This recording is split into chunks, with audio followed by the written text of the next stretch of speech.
approved yet, so they're competing for the AC. Right. Okay, gentlemen, I'd like to call the Alton Board of Selectmen's meeting to order, June 1st, 2020, 6 p.m. Will you please all stand for the Pledge of Allegiance, a moment of silence.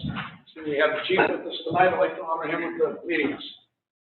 Pledge allegiance to the flag of the United States of America, to the republic for which it stands, one nation, under God, indivisible, with liberty and justice for all.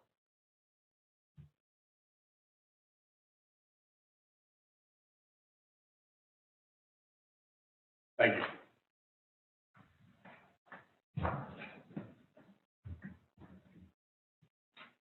Gentlemen, I would like to have an approval of the agenda No additions. or additions or amendments to the agenda. None. A motion to approve the agenda as submitted. Motion. Submitted. Second. I have a second by Mr. Whitman. I'll call the board. Mr. Holt. Yes. Mr. Rochelle. Yes. Mr. Whitman. Yes. Mr. McDonald. Yes. Mr. Wentworth, yes. Vote is in the affirmative. We're going to move on to emergency. Before I go on to that, until further notice to keep our members and staff safe and to comply with RSA 91-A, the state of emergency and the governor's orders, restrictions on public gatherings. Town of Alton is moving from in-person meetings to remote audio participation meetings. To remotely attend the meeting, audio only, visit our website, www.alton.nh.gov. For telephone access and remote access instruction listed on the news and announcements. On the homepage or telephone, the Selectmen's office, 603-875-2113 or 603-875-0229, between 8 a.m. and 4:30 p.m. for the dial-in code and meeting ID for each Selectmen's meeting. There continues to be no public input at this time. If you wish to have something read into the record, please call the Selectmen's office at 603-875-2113 or 603-875-0229, or email the selectmen@alton.nh.gov, or mail a letter to the Board of Selectmen at P.O. Box 659, Alton, New Hampshire. Your comments, questions, concerns will be read at the next available meeting and answered at the meeting or the next available meeting. This time, Chief, I'll turn it over to you for an emergency management update. Thank you, Mr. Chairman.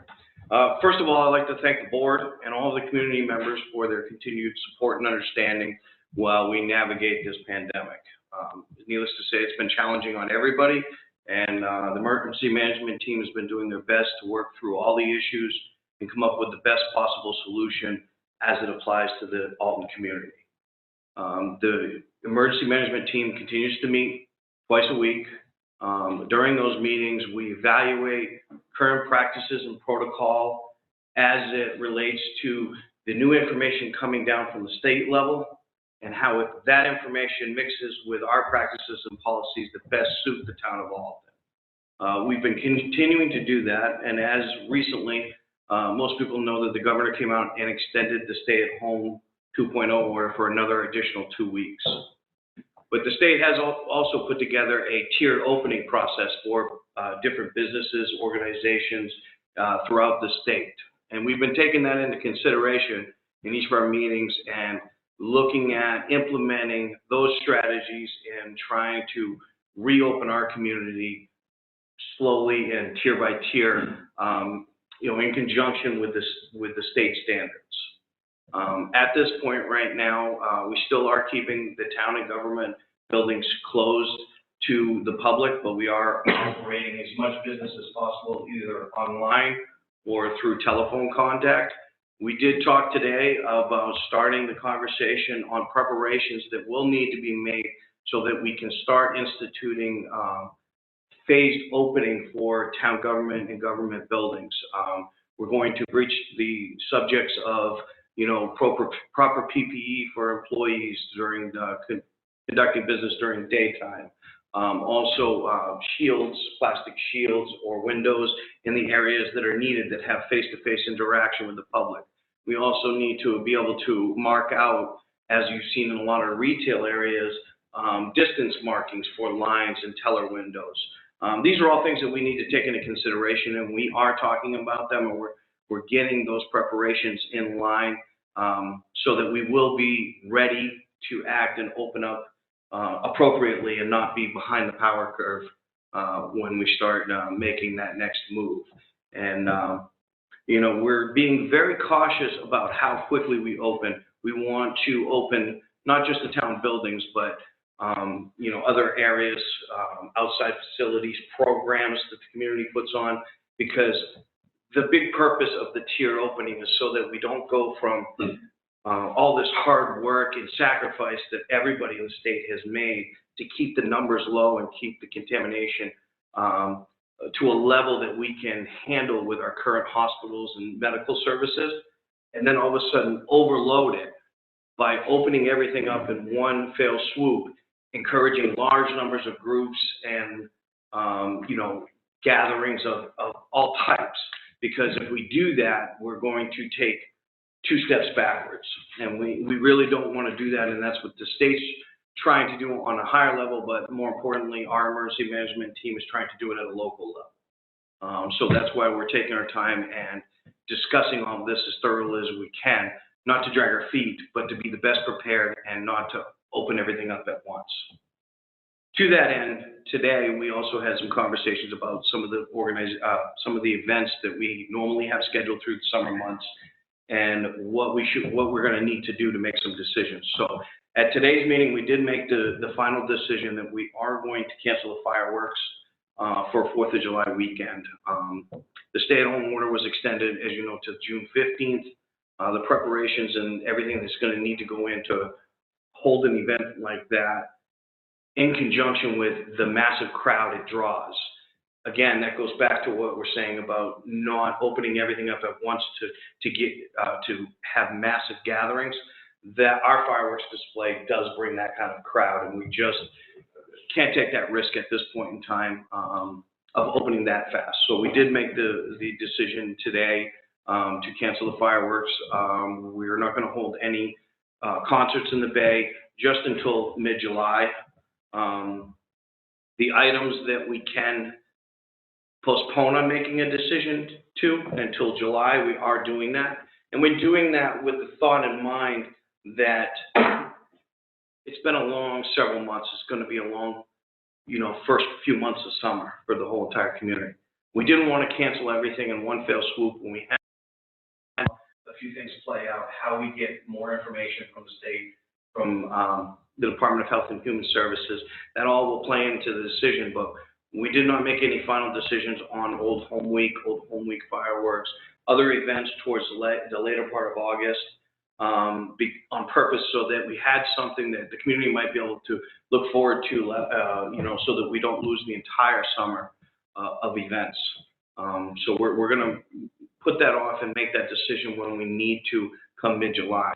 So we have pushed back anything that was scheduled for events up to mid-July today, in order, like I said, not to promote any large gatherings.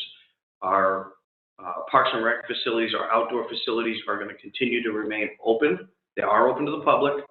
The difference is we have appropriate signage out advising everybody to practice their social distancing, to also understand that not all of our facilities on the outdoor area are regularly disinfected.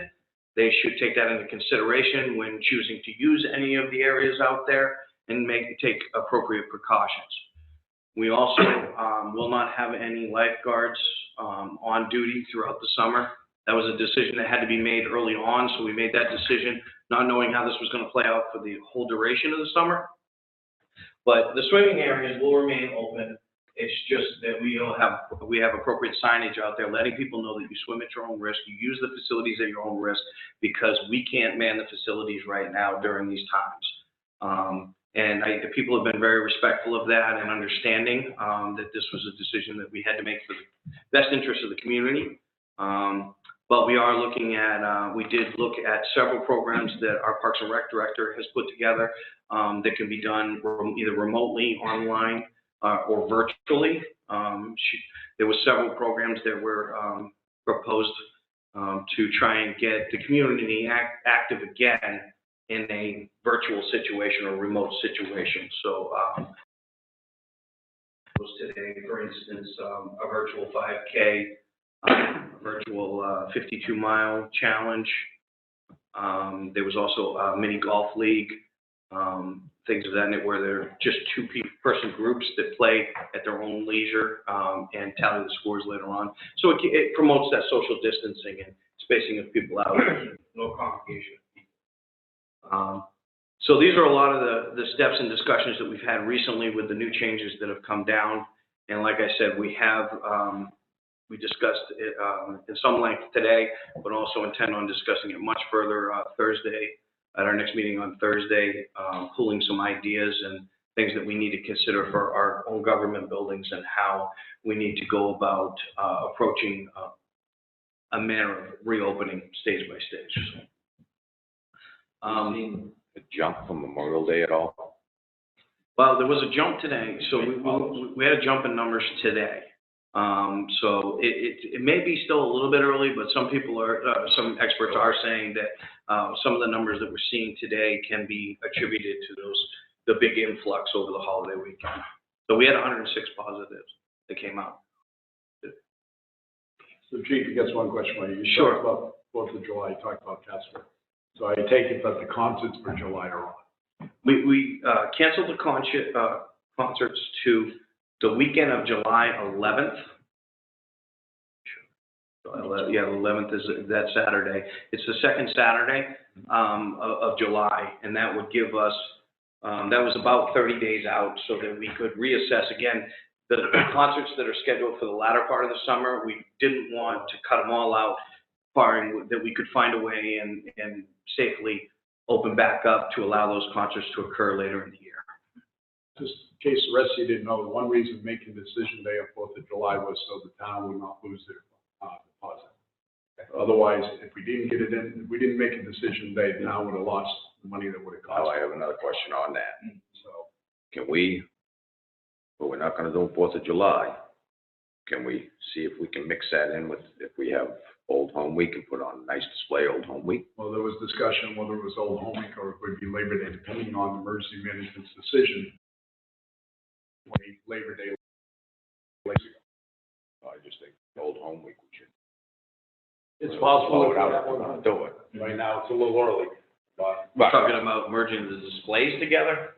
Yeah, I don't know. That would be a discussion for you folks to have as far as that's concerned. I would just say on a side note with that is that the 4th of July one is a large, you know, it's large, very expensive. The other is a little bit more moderate during 4th of July, but I don't know. That's a significant amount of money to put into one display. Because between the two displays merged together, that's a That and the other thing we big have ticket. to remember is the revenues coming in. We've asked department heads to look what they can do in their budget to cut back. So it's possible that we might have to look at the fireworks money also to not use. It doesn't mean we gotta put it all into it. No, I didn't understand, but you do have Old Home Week money already set aside. So I would just do that out there primarily is because they had to make the decision day so we would not lose our deposit. Yes, very good point. So that was one of the reasons, plus the outbreak. So I was going to ask you, I do take it the governor was waiting for 2 weeks primarily after Memorial Day weekend to see if there would be a spike. Yeah. Primarily, that's his whole reasoning behind it. That's why I was asking, because we're waiting that period. Yes, sir. Sure. Question also. That would also include any events. I would imagine a water bandstand having bands play in the month of June as well. Scheduled in June 20th to have this water ski show. So I would imagine that is also encompassed with all the other events that will pull a lot of people down the bay. Yes. So that was scheduled for June 20th and having a band play, and then there was another one scheduled for July. Yes, they'd have to look at an alternate date later in the year, or we would have to postpone that till next year. Okay.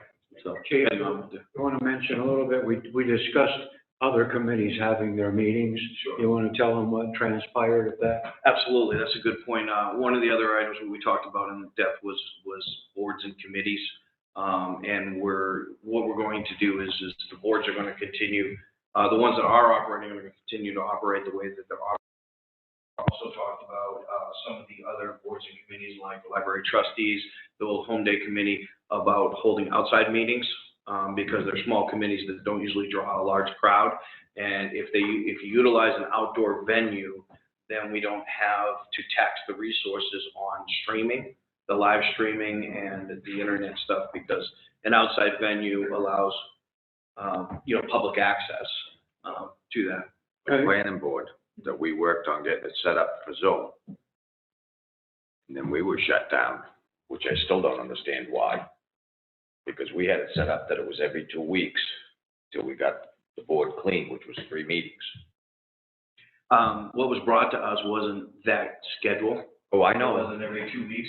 It was brought to us, there was a short window with a series of meeting dates that were brought, and the planning board is definitely not shut down.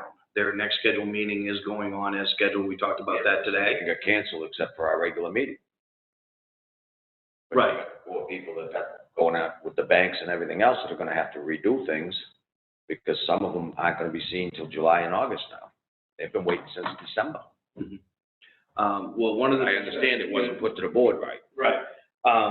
So the other thing that we discussed, which would be something that the planning board can consider or bring back as well, is that, leading up to this, the team had put together a policy on meetings that we weren't going to have any meetings unless they were emergency meetings. Then as things progressed, different orders of business had to occur, things had to happen. We had to have some statutory meetings.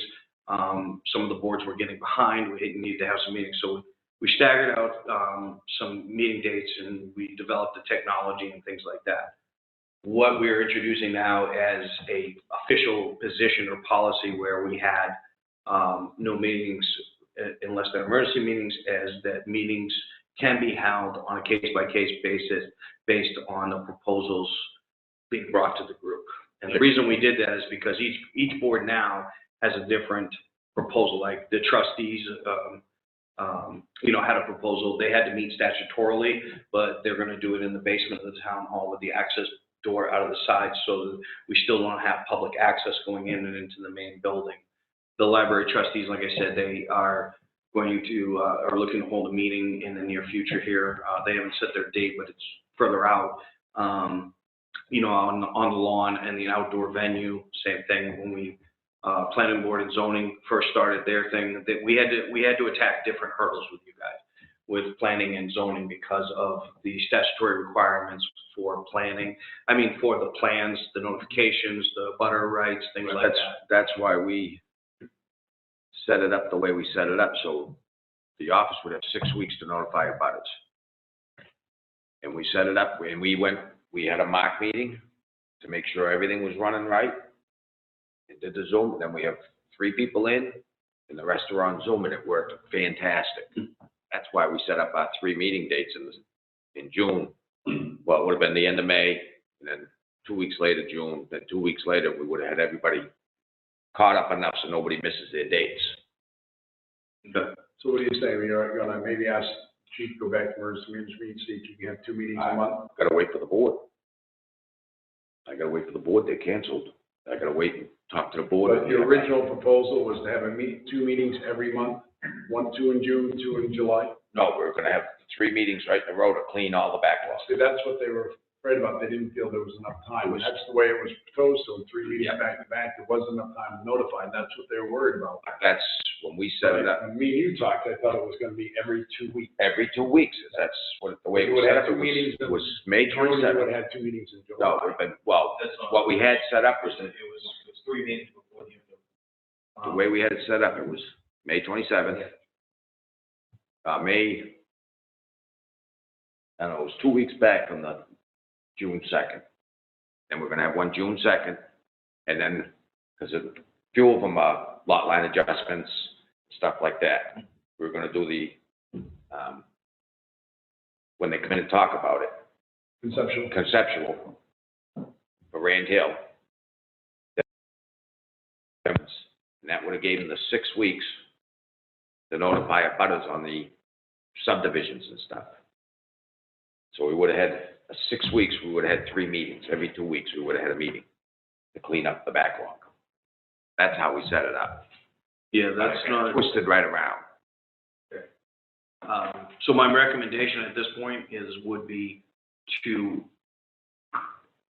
It sounds to me like there might be a little bit of miscommunication as to what the intent was, because, Things get twisted around. so my thought would be, best bet would be put the request, whoever is going to request it on behalf of the planning board, put it in writing to either Liz or myself, and CC Liz or whatnot, so that there's no miscommunication whatsoever. Well, that was it's in there. We set up the dates, the two were at the meeting. And it got somehow boggled around. So what we can do is ask Liz to contact the chairman of the planning board.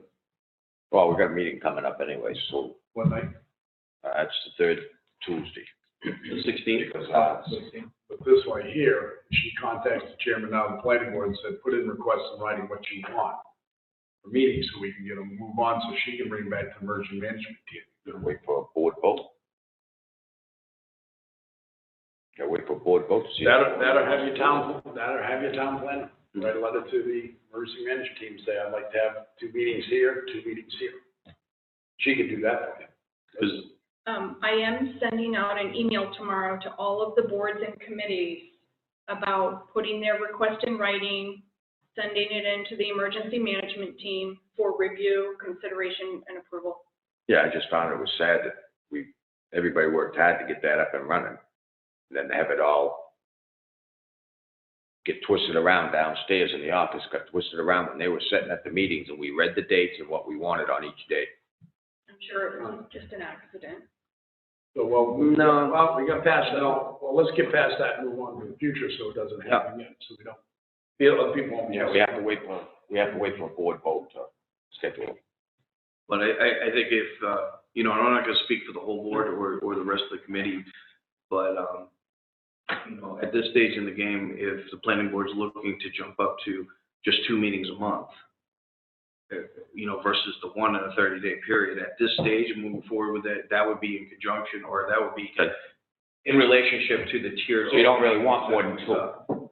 No. Okay.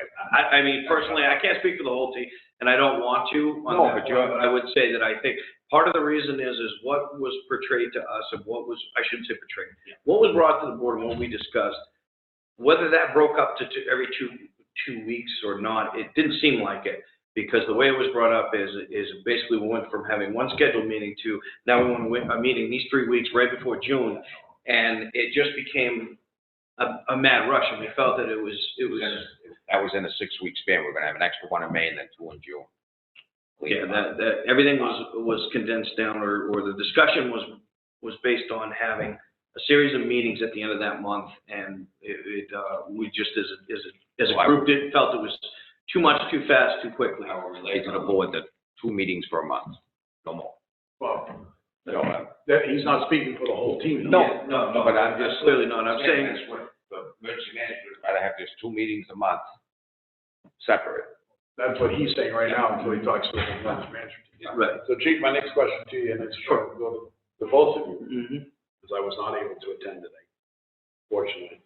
Are we going to call the rest of the employees back to work? Right now, they're working from home. It's been 2 months. We bring them in. Most of the crew here at Town Hall has been coming in every day, working every day. There's been no problems.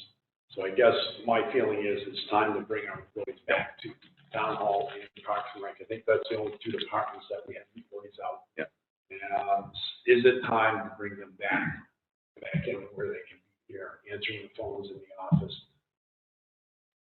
and doing the work here in the offices that, they're hired to do? Didn't know if you took folks in that. We did not talk about that today. We did talk about, like I said, the preparations of a stage reopening for government buildings and all offices, which would entail the employees, but we didn't specifically talk about recalling any employees who are working remotely. My understanding is, and correct me if I'm wrong, because I don't know every employee that's out there, but I don't think we have anybody that's permanently working remotely. It's a periodic thing as they can. Periodically, permanently, they're working from home for the last 2 months. Town planner secretary, and Parks and Rec administrative assistant. Actually, the 2 employees in the planning department will come in for a day or 2 during the week, and then several days at home, or vice versa. The Parks and Rec department, they don't have enough room in that office to even practice social distancing. So there is 1 employee in Parks and Rec who hasn't been for the last couple of months working remotely. Mhm. And that was a concern brought to the EMT. Yeah, that was my understanding, is that I knew we had some people that were out, but especially in particular when you're talking about the planning folks, I did know that they were coming in at certain junctures. But to answer your question anyways, in its entirety, no, we did not specifically discuss employees. That is definitely something we can add on the top of our list for Thursday to sit down and discuss. Well, Whether that's town hall employees should be able to come right back in. We got other people working. My next question, sure, you were talking about socially regressive, hopefully. Mhm. And I mentioned, talked to Liz this afternoon on the phone about it.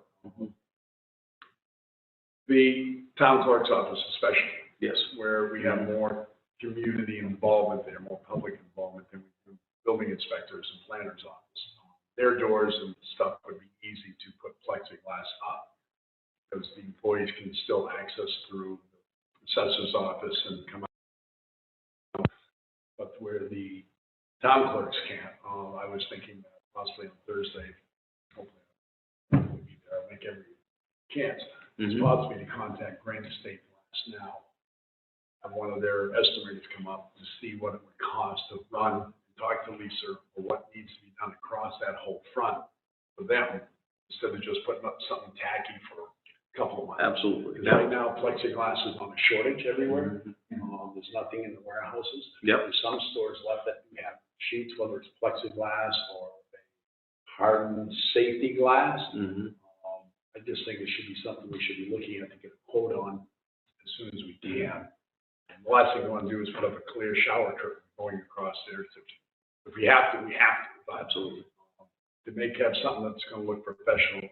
And we had a specific conversation about that. I brought that up today as part of some of the conversation that I had heard with Lisa too, about the idea of discussing about some sort of maybe more permanent solution for a window or security screen for, both disinfectant protection, but could also help with a layer of security in the future too. My other part was the upstairs could be shut off. That doesn't really need to be open to the public. If somebody came in for welfare, as just telling Liz, they can meet down in the hiking room, welfare officer, and we just have to have a stationary upright plexiglass or something like that. Possibly just using the ramp for entrance to the town hall versus the stairs. That way there you can get more of your social distancing, make it easier for the elderly if they had to stand and wait. The clerk's office cleared out.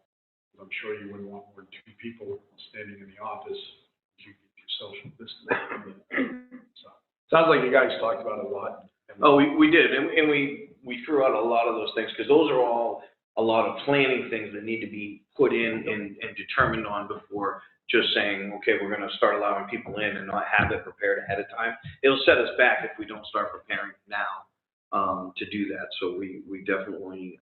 I'm just saying Grand Estate Glass because they're locally in the area, because they're more of a professional company that could install something like that. Basis for it, it might be more than long-range planning. Mhm. Something they'd have to send somebody out. We'd have to bring them in, check their temperature, and let them estimate it, or see what Lisa's looking for down there, along with your ideas of safety. Mhm. So, And I have a question for you. all right, I'll go to Phil first because he had a question for the chief. Just to clarify something that Liz had said, when we talked about the smaller committees having outside meetings, like an example would be Old Home Week. Well, the public never shows up for that, but parking lot at the senior center will be, everybody brings their own lawn chair. We sit in a circle. Public can come and bring their lawn chairs if they want. They probably wouldn't, But the idea was that the chairman would contact the safety team and say, we'd like to have a meeting on such and such a day, and this is what we need to discuss, because we're moving away from it having to be an emergency, but it still might not be a bad idea for the emergency team to know why they need to have the meeting. Well, I think that's great, that any chairman or any board should go through the emergency management. Yeah. And they tell them what date they want to hold it on, and they look at the schedule and say, okay, you're fine with that one, but there's 4 meetings scheduled for this day, we can't do that. Right. And one, let them decide. Virgil, you got a question for me? Yes. Why do we have to wait for emergency management team to bring the planning office back? We already got all the employees in the town hall. We should be able to have, Because everything right now has always been directed to the emergency management team, not us. but I still would think that we would be able to pull them back in the office. But right now with the governor's orders, if I understand them right, if the employee says, no, I do not want to come back to work at office, we can't make them. Okay. The other And thing is, also, if you remember what the president was stating, he was trying to put out another $450 stimulus to people to try to get them to go back to work. That hasn't gone anywhere, thank And making God. better money staying home. But I just feel that everything should go through that emergency management team. so that's the other thing, the other issue to contend with too about any of the employees at home, if they have children, school-age children, that's another exception to that too, is that because of the childcare issues and them not being able to open all the childcare facilities and stuff, that is another stipulation, because I think you'll find that there might be, oh yeah. And that's fine, I just want to know. Sure. Because summer's coming sooner or later and they'd be out of school anyways. Mhm. They'd have to find something to do in there are some, I think, openings of certain things, but, you know, I'm just asking, you know, sooner or later when town hall opens, I'd like to be able to see all the offices open. Absolutely. No, I would agree, and I know people want to see, just like you're saying as well, for the rest of the community, it's sort of a little bit of a light at the end of the tunnel too. You start seeing a little bit of progress. Yeah. We're moving, and that was a lot of my intent of bringing up the conversation today and saying, we need to start looking at that direction, finding out some things, getting the information out, making preparations, because not only the employees, but the community, everybody's going to see us moving in that direction. If we don't do anything, we should still. That's why I asked them the question, put the question on the table so the information gets out. Sure. Why and So my next question to you is, maybe I should wait for Thursday. Go ahead. You're going to say something? Well, I just wanted to, I just remembered something. The emergency management team in the very beginning discussed two other departments, the cemetery department and the grounds and maintenance department, because they were doing, one department was doing remote working from home, and the other one was misinformed on quarantining. Mhm. And so all of those three employees were called back to work by the emergency management team, so. Yeah, that was done right out of the gate. That Yeah. was within the first week, because there was some misconceptions Yeah. about how that was supposed to be interpreted, so. We don't take it lightly, we make good judgment calls. No. Things like that. but that's why I figured we'd get the information onto the speaker or whatever. Sure. Second question to you is, maybe this should wait for Thursday, but I'm going to throw it out there anyway. Memorial Day, Yes. you had some folks come up to Monument Square, as you said. They did social distancing, they did a gracious thing, and sang God Bless America and read some things, which was great. Then the following Saturday, you had someone do a pig roast down, which you guys weren't aware of until you had it over me.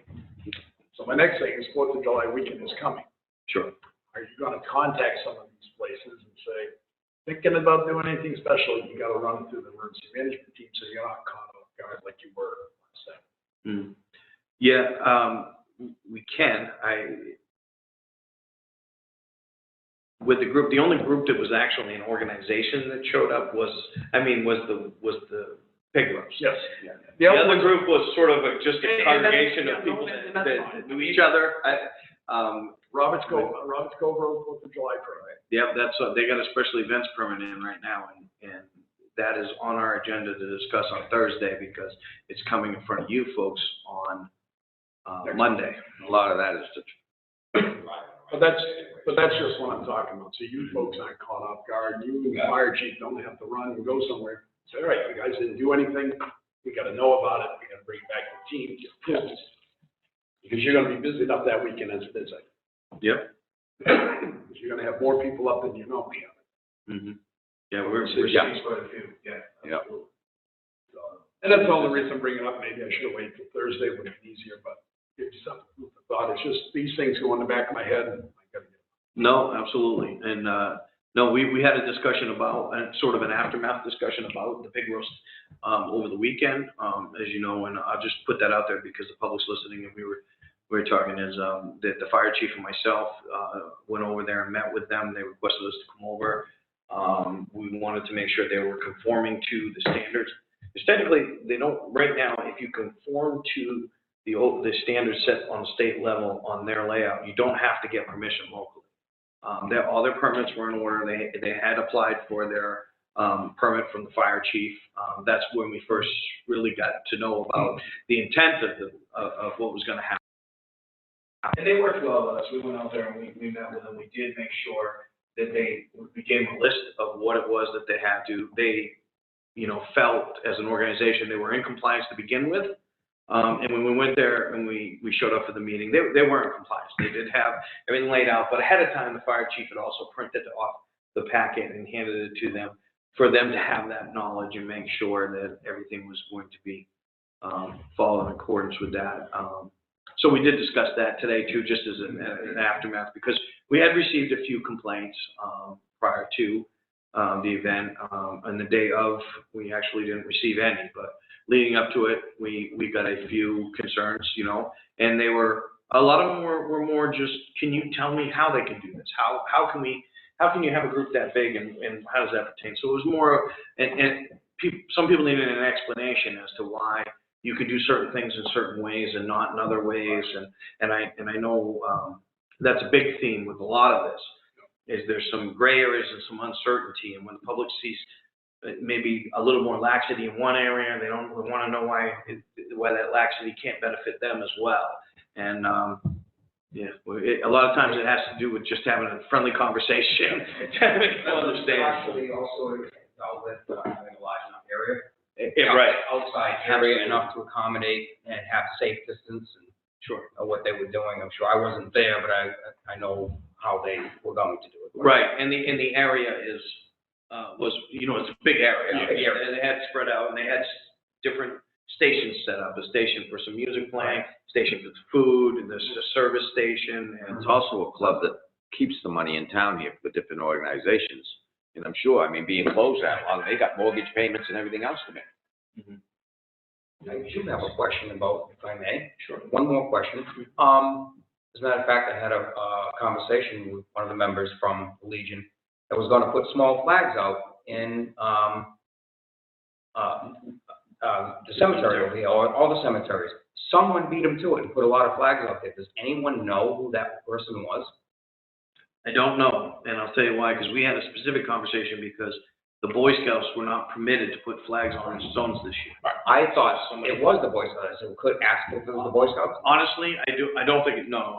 There was a national level decision that went out that none of the Boy Scouts, because in the bigger cemeteries there's large groups of them and they weren't allowed to congregate in groups like that. So I'm wondering whether or not Parks and Rec did that. You better off leave it alone. Because I saw them out, they put a lot of effort in before. Leave it alone. Maybe they don't want to be known, but whoever did it. It wasn't nice. It was a nice act of kindness, and it was a nice thing to do. The Legion was ready to do it, but they were stepped aside. Everyone believes it was right out here in Monument Square. Whoever did it, it was very hot. Very It's everything. I have a cemetery up the back of my place on Bay Hill Road. And somebody put a flag in there on a veterans, I come to find out. I don't know who did. Is there anything else for the chief? Any questions? This may be related, we are under a state of emergency, hence we have the emergency team. Okay, and as part of what the state is doing, officers and firemen are currently receiving, at least they were supposed to start receiving, an extra $300. Is that coming through the town? Where I work, healthcare workers are getting that. Right. And what the state's giving the money to the company that we work for, and the company is issuing the checks to the people working. Is it the same with? Yes. Okay, question. Is it being taxed? Yes. I'm told by our state representative, one of them, that it's supposed to be, according to the governor, tax-free, no taxes taken out. Just thought I'd bring that up. FICA and Medicare are being taken out of those checks. And we're Well, I'm being, just telling you what I was told. yeah, And the only thing that was supposed to be retirement. Yeah, retirement is not being taken out because It's not considered earnable compensation because it's a one-time period. I was told that the governor answered a question to it last Friday, and just said, no tax-free money, no more taxes taken out. So I just thought I'd pass that along, because I'm gonna pass it along to the governor. Gene, do you have anything else for us? No, not at all. Just, again, thank you for the continued support. We've received an overwhelming support from town employees, boards, committees, the board of selectmen, and it really makes this hard situation a lot easier. It Well, really look what does. you've done. You've kept the curve down, we've kept Done a very Alton in great shape. I mean, you've done a great job. With everything going on in our world today, let's thank God that we live in a rural area. Yep. Yeah. We thank you. I've talked to a lot of people and have been very thankful. The only thing we have coming up is request for a sign. I don't think we really need to have them stay here for that. I think we can let them get home with Actually- wife and kids. Hang on. Something did come up at the emergency meeting today about the parking at Mount Major on the side coming into town, okay? There's railing there and they're still parking there. So we talked about maybe another sign there, because again, before, like if you're coming from Laconia, before you get to Mount Major parking lot, they're well off the road. As soon as you get past it, they're right out on the road again. And I still think it's 55 miles an hour through there, and people are walking along the side of the road. But we haven't heard back yet from the state what they're gonna do on that other part that you sent a letter in on. And that area of guardrail that he's referring to is included in the letters that we put up. It's that section of guardrail that starts right before the curve if you're heading into town, and, right past, So I saw last night, a lot of them had backed in at an angle versus just parallel next to the white line. they're trying to get as far away from the paved portion as they can to make it seem good. That's why people backing out on the road there last week. I had one pull right out in front of me a couple of weeks They ago. backed out front, and almost a cliff. I have Todd talking with patrol about trying to scrounge up some more. A lot of our no parking signs got scavenged when we did the initial one, so we're gonna try to find a few more that we might have left in the trailer to tag up that guardrail section that you're talking about coming out. See if we We could can. have some sign owners, what don't you understand about no parking? Yeah. So I did have a conversation with Kenny on Sunday over an issue we had. We had a parking issue at the top of Alton Mountain. At the end, the hiking trail. So some people that weren't paying attention to the signs, and we had to take some enforcement action there.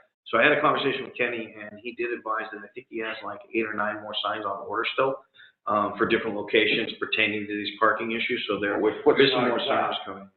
Right. They're not working, maybe we should tow a couple, because then word gets out, and that works really well, real fast. Yeah. Well, I have a feeling the enforcement action that was taken this weekend wasn't exactly cheap either. So I think that probably struck its That's what I mark. mean, that's what I mean, because word travels fast when you get a few of those, and then all of a sudden, everybody knows. Sure, absolutely. And I don't know if you want to, where you brought up the parking area, do you want to breach that subject about the parking expansion of that parking area while I'm here, or?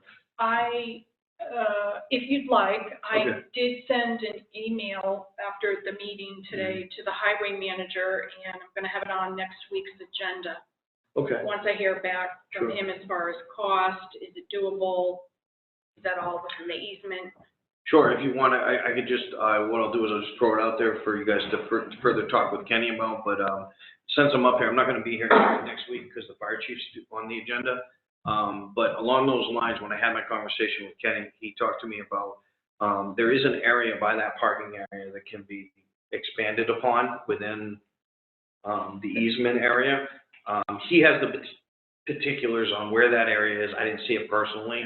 The only reason why I told him, I brought it to the meeting today, and I kind of wanted it I brought it to the meeting to bring it up to the selectmen's rep, to Liz, so it would be discussed, just from the emergency management standpoint and also from a law enforcement standpoint, with the complaints that we've been receiving progressively worse since that had been, is more of a known area now. Yeah. That parking area is so small, that we've had issues before, even before the pandemic, with parking up there that we've been trying to mitigate from a police level.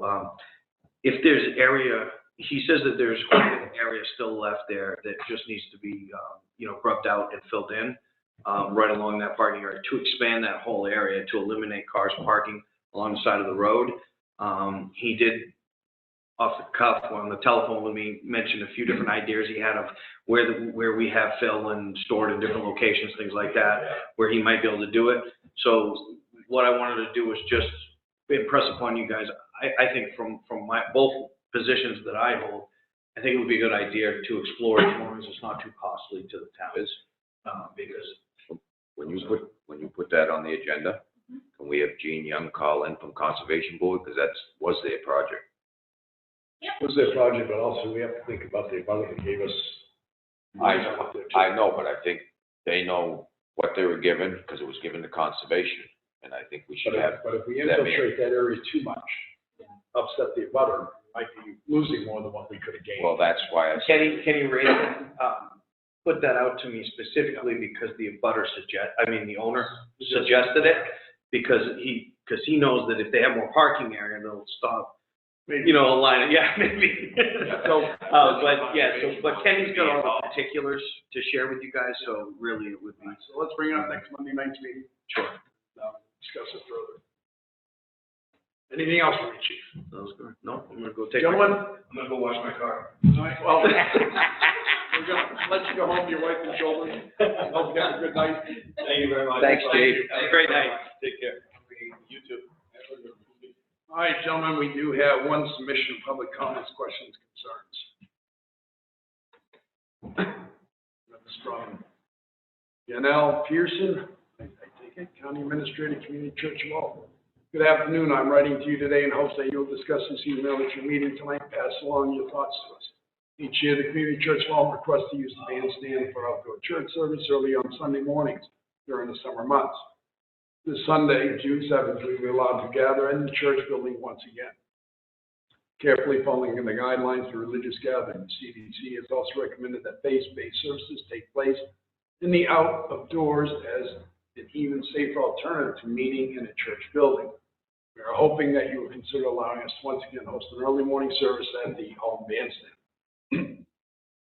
We believe we can do this safely using ushers to pass through the crowd and make sure everyone is social distancing while listening to the message. We could cap the number of listeners in the immediate area. The service will also broadcast an AM station to people who would like to listen to their cars while sitting in by the bay. We can also ask people to bring their own lawn chairs so that no one is sitting at the public picnic table. We have been in contact with Parks and Rec Department, and they have referred us to you for the decision on this matter. We have waited several weeks before bringing this to your attention of the Selectmen because we wanted to make sure New Hampshire was well on its way with the governor's 2.0 plan. We're asking to hold services. There, once again, so far, it looks through New Hampshire's flattening of the COVID curve is working. We are staying with the solidity, low infection rate in Belknap County. Thank you for your discussion and decision on this matter. I don't have a problem. They're outside. This should be And they referred to usually the do a good EMT. job. Yeah, oh, yeah. Well, Whatever. emergency management's gotta make the And leave decision, it up to them. but I think we gotta also give yes or no on it. Yeah, I have no problem with it, as long as they keep them in the car, stuff like that. Do the social Keep the distance and stuff, yeah. It sounds like the church is willing to self-regulate that. That choice of wording came up a couple times at our meeting this afternoon, self-policing. So we got to trust the public as best we can, you know? Well, they thought that in Branson, Missouri too, look what happened. Yeah. Yes, sir. The only issue with that is, okay, now you're not gonna have bands playing there. Playing a band, they can be sitting in their cars, they can be listening, it's public, it's open to the public. So if you can't do for one, how can you do for the other? Because specifically, religious services were mentioned in the last week. Concerts and bandstands weren't. So that's why. Well, He also a public but place. to the point, Private place. but the point to argue though, you do have businesses in New Hampshire that are holding concerts, but they space them out in between each other cars. But I understand what you're saying. I think it should be passed You on. gotta be cautious. Should be passed on emergency management. Yes. It should be left up to the decision. Consensus from the board is, yes, you can have it. And, the next meeting is like, what, 3 days before they want to do it, so they have to let the church know right away. Or they could hold off one more Sunday, Yeah, I suppose. because they are having service at church this Still Sunday. do. No, I understand it. I just think, yes, it should go to the No, I emergency understand your caution. management, team. It's up to them. I approve it, as well as you guys. It's just, I want it to be known that you're gonna think about, the people in general being down there. And,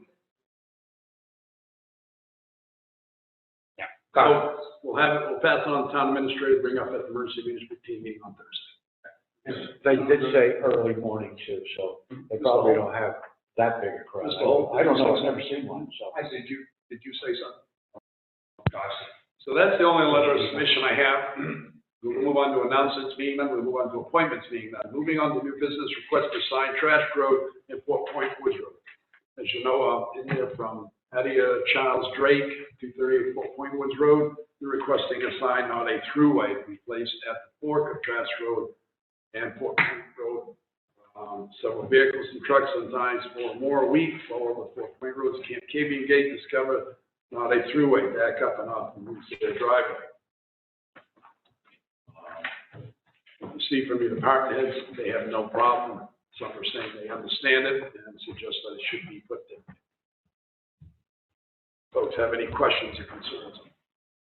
I'm guessing that we must have a dead end sign available, like Ken said. I know the area very well. Ken recommends a dead end sign. He installed 10 feet from the intersection on the right side of the road.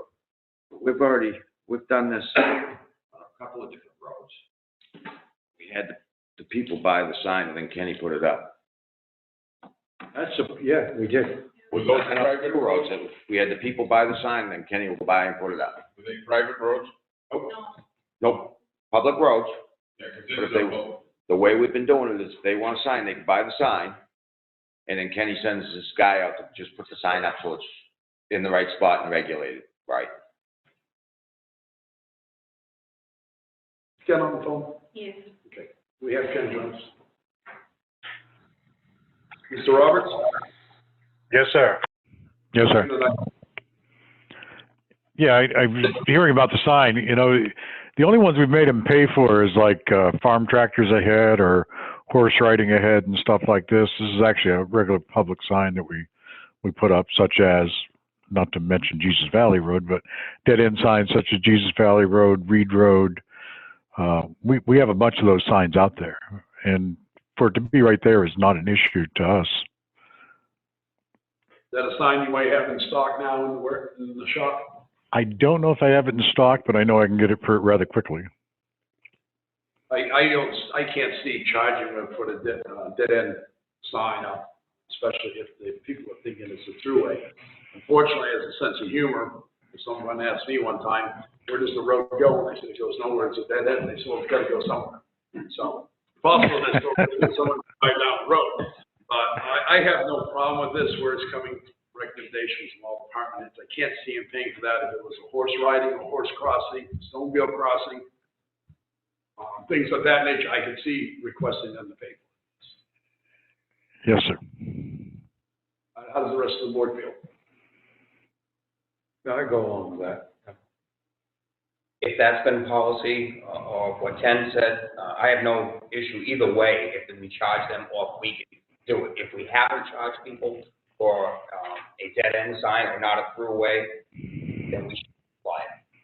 If it's a sign that's for someone that's private use or something that they do with a tractor going across the road, they should pay for that. So I'd say it could get worse this year, only because Camp Cavian, as far as I know, is not opening for the summer. Really? It'll be closed. I think we should just put the sign on. And he should get the sign. Mr. Chairman, This is the I make a motion, we approve a dead end sign for highway department to install on the location suggested by the highway manager. a motion to approve the dead end sign to have the highway department and the highway manager to install it. Do I have a second?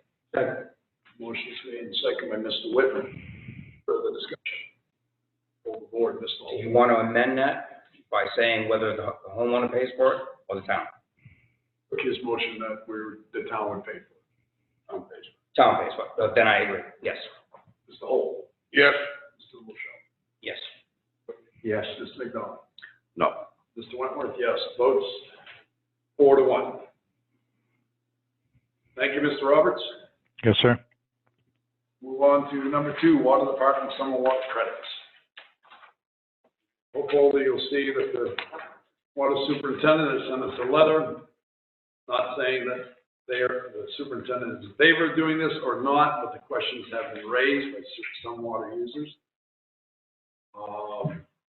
Read the letter, I'm sure all you folks have. I've already told the town administrator, I'm prejudging this, but I'm against this. Me too. Only because it amounts to an amount of $2.28 a day. $68.40 is what I came up with the numbers I ran. But that's only a few here and there between me and the superintendent. But we still have a system, we have to operate 365 days a year. We operate the summer water line 6 months out of it. We still had to go out and buy certain chemicals and everything you put through those water lines. And we were only about 30 days off from it. It does say summer water use from April 15th to October 30th. The problem is, that's an unusable amount of water. And we were also. The year-round, let me finish. The year-round users get paid for every drop they use. The summer users don't. Now, some of them, from April 15th to April 30th or May 10th, probably 50% might have not even came up and used water. Tide, we couldn't turn it on, but we still had the expense of operating a system. And being a small water department within the town, it takes every bit of revenue to keep that running for what we make. So if we start giving credits, we're going to cut that budget short. So if I was a summer water user, I would have no problem paying it. Like I said, it's $2.28 a day. We have some of the lowest water rates in the state here. Just like our year-round water users have some of the lowest water rates, what it costs per day, per quarter. So I can understand them, but every American got a $1,200 stimulus check. So. Don't mean they to could have use to that go to the stuff. town. They could, doesn't matter, they could use 410 of that, put it towards water. That's all I'm gonna say. I agree with you, because we're under a state of emergency, and we are one of the lowest Yes. water companies there is in the state.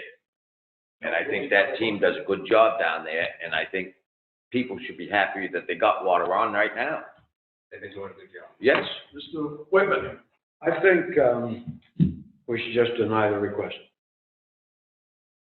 I agree, with Phil and yourself.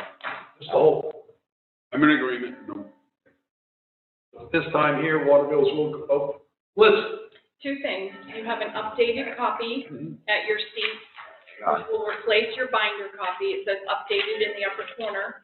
And secondly, is the water superintendent is online in case you would like input Yeah, we already or questions. decided.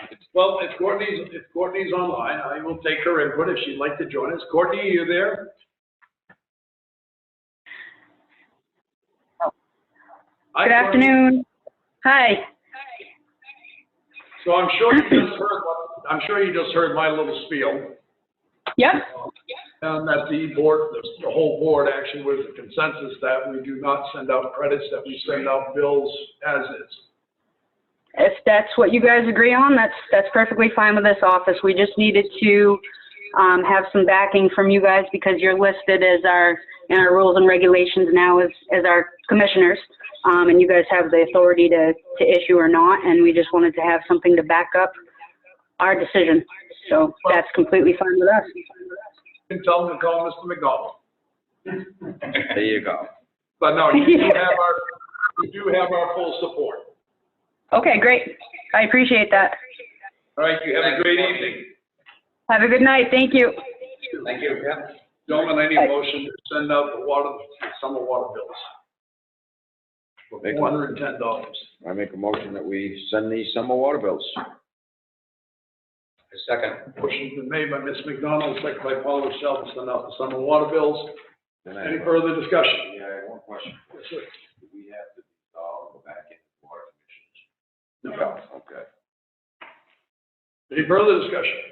Hold the board, Mr. McDonald. Yes. Mr. Whitman. Yes. Mr. LaRochelle. Yes. Mr. Holt. Yes. Mr. Wentworth, yes. Vote is affirmative.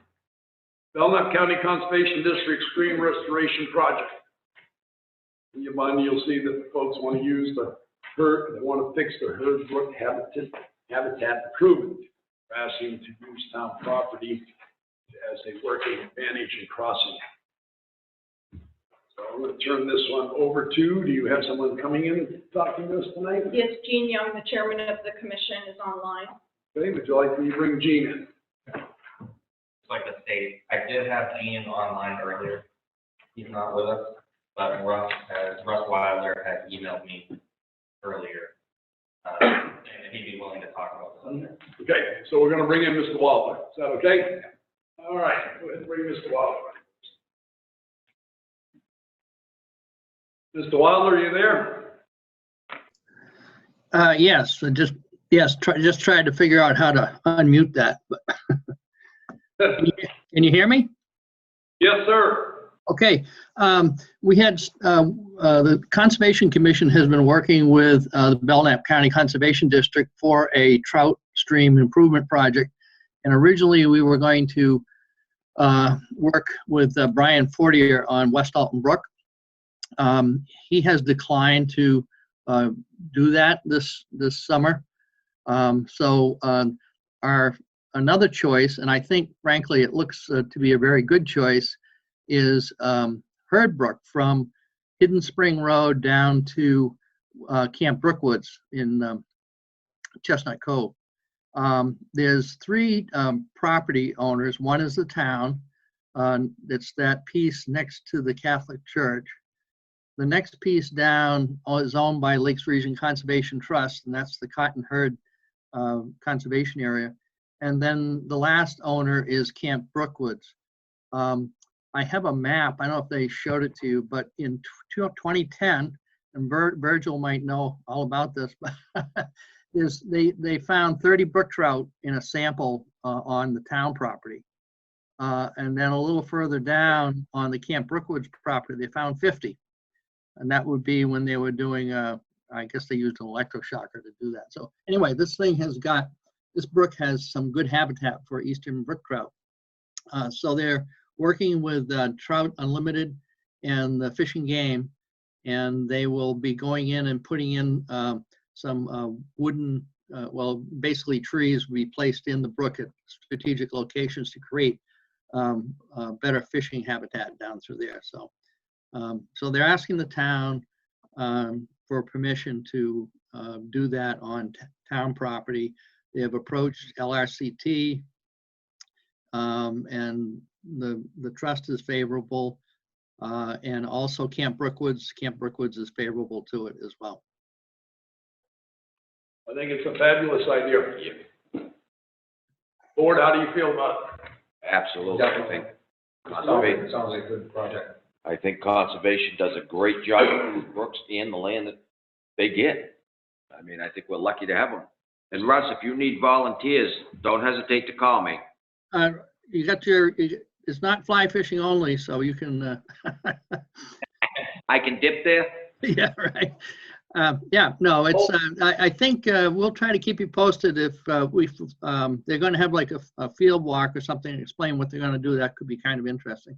We might even be able to, if we can do it because of the pandemic, but make it something that the public could learn from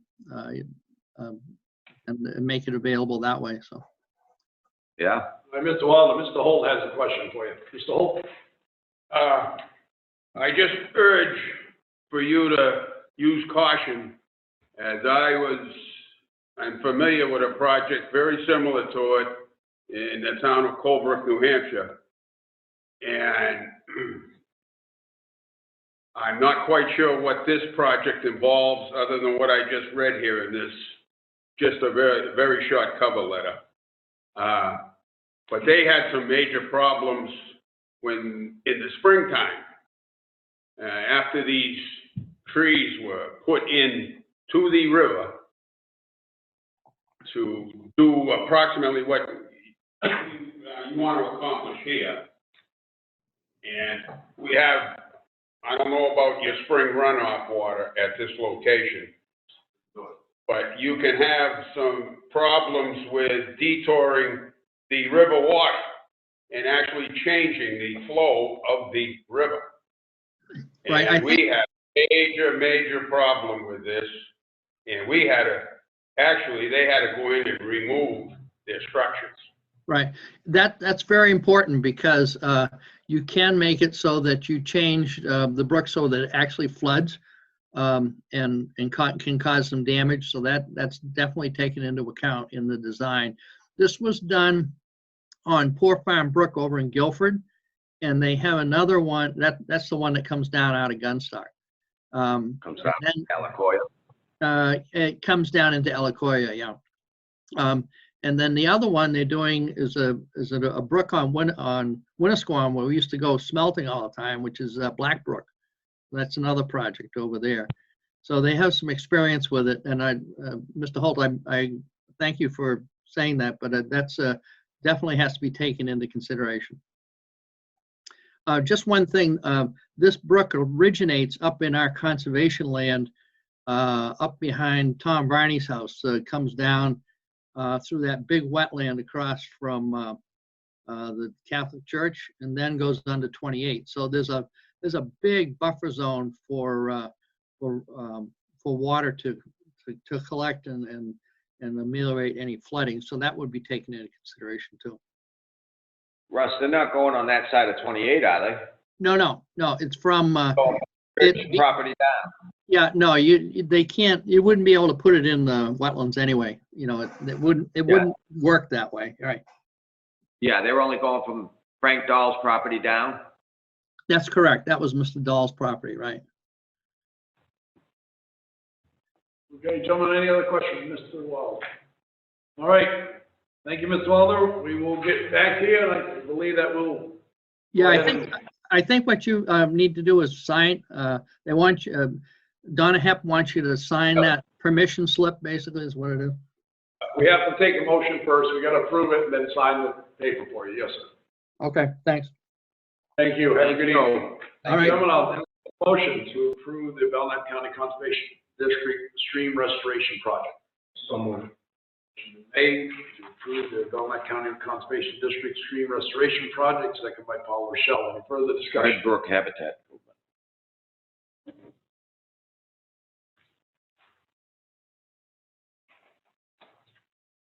Fine. Let's Herd Brook Habitat Improvement. Second by Paul Rochelle. Any further discussion? Poll the board. Mr. Whitman? Yes. Mr. McDonald? Yes. Mr. Rochelle? Yes. Mr. Holt? Yes. Mr. Wentworth? Yes, vote is in the affirmative. Moving on to old business, request for sales solicitation license and location approval, Stage Road Farm. As you requested that we ask the town administrator and building code enforcement officer go out and look at the areas we talked about, or I talked about, having in front of the new gazebo on that side, there's 5 parking spots, and that we limit it to only as a farmer's market for produce that is raised in their own gardens. You know, starting off with 5, if we had more than 5 people come in, they would have to, I suggested a waiting list, so if one left, one could come in. It's only for 2 days a week, for 2 hours a day. This was just for the Steve Bell's permit. But yes, for Steve Bell's, but we have to make an area. We can't say just for Steve Bell. Well, he's the only one that come in front of us for a permit so far. Right now, because he's the first one asked. You put one farmer's market out there, one person selling farm goods, it's likely you're gonna have 2 or 3. So what I was doing is looking to establish 5 parking spots, to have a farmer's market, to start it, to see if it works. It can only be sold for farm goods that are raised. It can't be used for crafts, it can't be used for popcorn, it can be for fruits and vegetables that they raise are the fruits of their labor. I think that who's gonna police these 5 spots? I think we should have 1 spot for Steve Bell, and then the others are still open to the public. I mean, others can park here, walk over and down the sidewalk. I'm not saying to close them off. Mr. Bell's looking for 1 spot. He left that 1 spot out, but if Liz Dion comes in next week and said, I want a spot, I want to say, all right, it's going next to Steve Bell's. we allow up to 5 spots. I'm not saying shut the whole thing down. Well, I think we should wait, see if other people come in. Because he's saying that. What we have to do is have a plan. What we have to do is have a plan of some sort. I feel to have a plan in motion. Right there in front of the low bandstand is 5 spots. It's not gonna take any away from a lot of the parking on the right or to the left. Minimal impact. It's still far enough off the white line that people can still walk by without worrying about getting hit. I'm just thinking if Mr. Bell goes down there, someone's gonna see that and say, I wanna go down there too and sell my vegetables from my garden. This way here, Liz and the code enforcement officer will be able to, Mary will be able to do the request form to come before us, and we say, okay, we have another spot next to Mr. Bell, but we limit, my feeling is we don't want 30 farmers down there selling their goods. At least that's my feeling. We limit it to 5 spots. If they get taken up, they get taken up. If somebody leaves, you call the list that's waiting next in line. I'm just not looking, myself, I'm not looking for a farmer's market of 60 vendors out. No, Because if you go to other farmers markets, you have people that have crafts and other things in it versus just business. I also don't think we should limit ourselves to 5 right now. Let's wait, see what happens and see how many we're gonna get and see what happens down there. Because it might be a great thing to put 7 in there. But right now, to me, this is the place to get started, to get a start.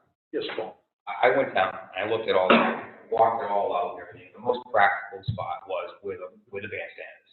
There's the 5 spaces right there. It stands to reason to keep them together, not spread them all over the whole bay. So having those 5 spaces together, but now it's only Steve Bell. Someone else comes, sees Liz, wants to fill out an application for a second spot, we do the second spot. Once all 5 are filled, I think 5 would be more than adequate down there. And then we all together. This would get us a start. It could change a year from now or 2 years from now, who knows? But this would just give us a start. If somebody came in and said, no, I'd like to go over here and just say, no, this is where the farmers group will be right here. And it's a pilot program. Because it's something we're going back into that we haven't allowed for the last 2 years. Right. Correct? Right. Having solicitation in the bank. Yeah, reserved parking spaces were banned. And there's so much not as reserved because it's only 2 days a week. The rest of the time, we wide 3 hours a day. That's it. And we're going along with Mr. Bell's suggestion as far as the hours. Yes. So we're kind of like, it was his idea. Yes. So let's try that. Let's try it. And, you know, like I said, we get beyond the 5 thing, maybe we want to change it for the next summer. Who knows, you know? In 2 weeks, he's only limited those 2 days. Yeah. The waiver asking for half the fee, I have no problem doing that because he's only asking for 2 days a week. He's not going to be down there 7 days. Instead of 500, it'd be 250. That's my understanding. Request. That's correct. And it's a state of emergency. And, you know, there's so many factors to think about. People out of work. And I feel that it's allowed, I feel it should be allowed as long as he takes precautions through the governor's guidelines of running a business. Yes. Mr. Holt. Sounds good. Limit 5, who knows? We might get 3, we might get 5, we might have 2 more requests. We can handle that when that happens. Right. But you mentioned what they could sell. I believe you basically were vegetables grown. Vegetables grown, a lot of them grow their own berries, strawberries, stuff. They make jams out of it. They also make pies. Farmers markets will have pies and jams. On his application, if I'm reading this properly, he said frozen USDA approved meats. Beef, meats. Meats, pork. He does raise pigs. He does raise cattle. Well, you said vegetables, so And you're right, and I should have put farm products in. I did not. farm products. Okay, I mean, just. I haven't made the motion yet, so that will be up to you, gentlemen, how you want to make the motion. And one other concern I had was, I believe we're still gonna have to have an insurance certificate. Yes, sir. Okay, it said here to follow. Yep. Don't know if that's happened. Once approved. Once approved, and Mr. Devers contact him, he'll have to provide with all the insurances before he can start. Okay, as long as that's. Yeah, sounds good to me, Mr. Chairman. I could make the motion for you if you'd like. If you like, go right ahead. I move we approve the farm stand, 5 spots laid out on the map at the bay for farmer's market for 2 days a week, Wednesdays, Saturdays, for 3 hours each. 3 PM to 6 PM on Wednesday and 10 AM to 1 PM on Saturdays. Yep, okay, that'll work. At the half price of, Half price for the year. Yeah, half price of the year vending, yes. And we approve Produce and farm, products. farm products. Mr. Bell will be able to rent 1 parking space. Correct. Okay. If he wants more than 1 parking space, then he'll have to pay more. Mr. Bell is on the phone. I'll take, is that your motion? Yes, sir. I'll ask for a second. I'll second. Second. All right, open for discussion. I do have Mr. Bell on the phone. Would any of you like to ask him a question? just how does it sound to you, Mr. Bell? He's not on. Oh, he's not there now? Okay. Mr. Bell is not there. He's not very patient. I believe we're helping him with his request and hopefully that a farmer's market can return to Alton someday.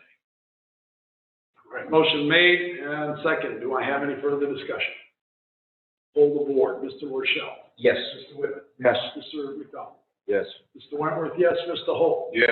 Vote is in the affirmative. Moving on to old business number 2, East Side Drive, map 33, lot 36A, collapse retaining.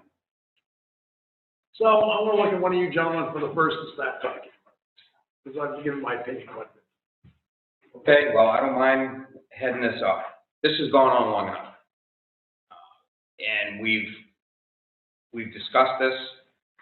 The owner of the property of which the wall collapsed alongside Harmony Park bought the property approximately 3 years ago. Wasn't aware if that wall was put up by DES permits or approvals. He just bought the property and is a taxpayer in town. Looking forward to Harmony Park being done, and lo and behold, during this construction, his wall collapses over a time lapse of time. Because why? No one really put a good reason on it, but these pictures tell the story. If you look at these pictures well, and you look at during the construction and how the construction was done, the undermining, the digging out of behind the wall, next to the wall, and how it was done, left it no room but to fall over. I think we're responsible. I think the contractor's responsible. Well, yes, well, if you want to say that, we were in charge, the contractor did the work, we need to resolve this, and we need to fix it.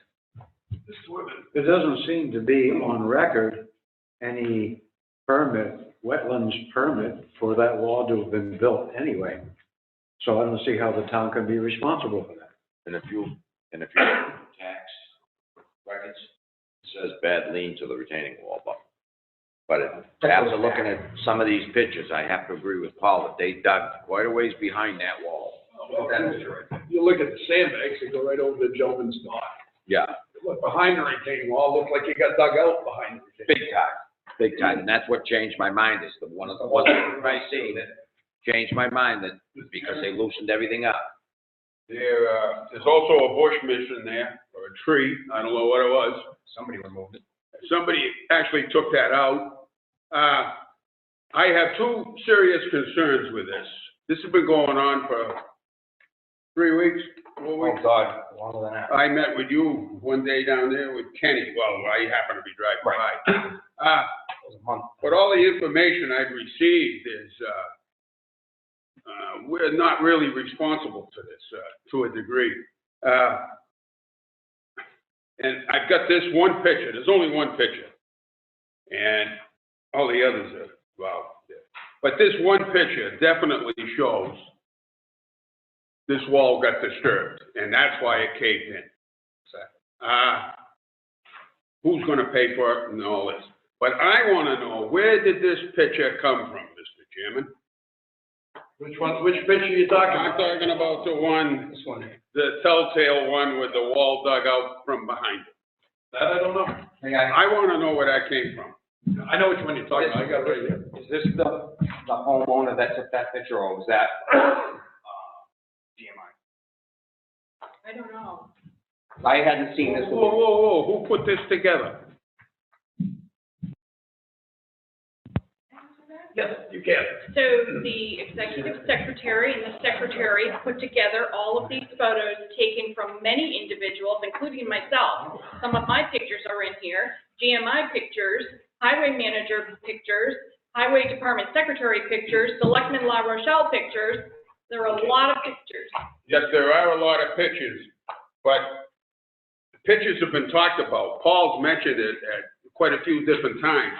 Nothing was addressed with pictures. This has been going on and on. I still want to know who took this picture. Where did this picture come from?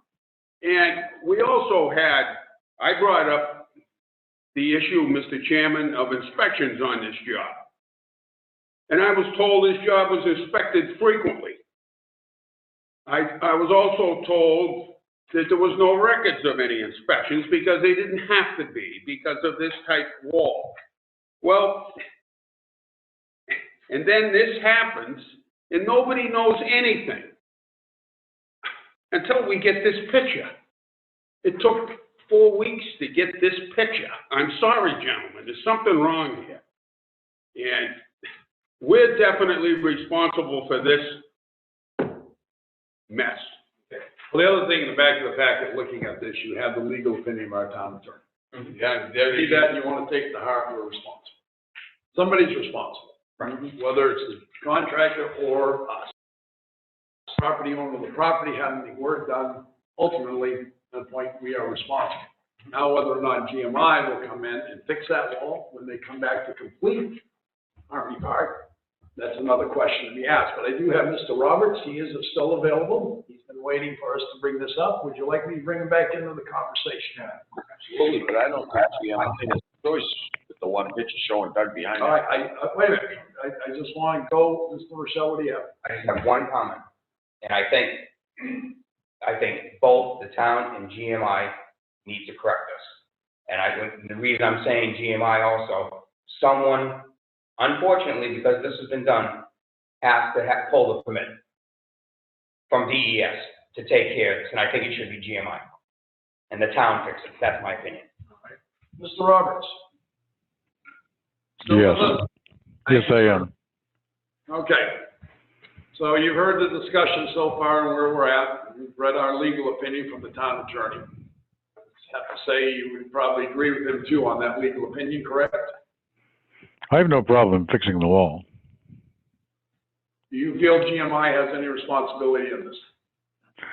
Not if somebody took pictures in December and the wall was still standing. Nothing fell while GMI was there. It's something that happened over the winter time and the type of winter we had. I'd hate to point fingers at something that's not even in our contract. And again, something that was attached to a wall, I don't see any permission anywhere by the Board of Selectmen that gave permission to attach that to the wall. I did see some of the pictures, but the wall was contracted. The wall we're building was contracted. I have no problems in going in and taking care of the wall and putting it back up, just as long as a guarantee from the landowner that we're not responsible for it once it is up. You know, I wouldn't point the fingers at GMI because it was still standing when they left. Mr. Chairman? So I guess, Ken, the only question I have for you in the picture that was brought up that everyone seems to be looking at is the chain that is lowering down one of the blocks on top of the other ones. Looks like the wall at crushed stone put in behind it towards that retaining wall. It looks like at one point that it was. Am I wrong in looking at that picture that way or not?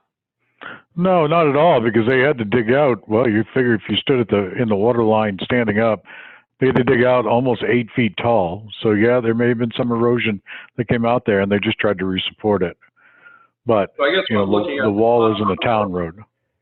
Top core already looks like it's leaking, but All I'm saying is you are capable of rebuilding that wall with your crew, you believe? In Yeah, I can put the wall back up. I was gonna put it back up. It was just cold the day we were there when Paul was there. And, you know, and I'm happy to put it back up the way it was constructed, and the closest I can figure out, it was constructed with like caulk is what kept the blocks together. But again, guarantee line, I don't know if I'd put a guarantee on the wall how long it will stand.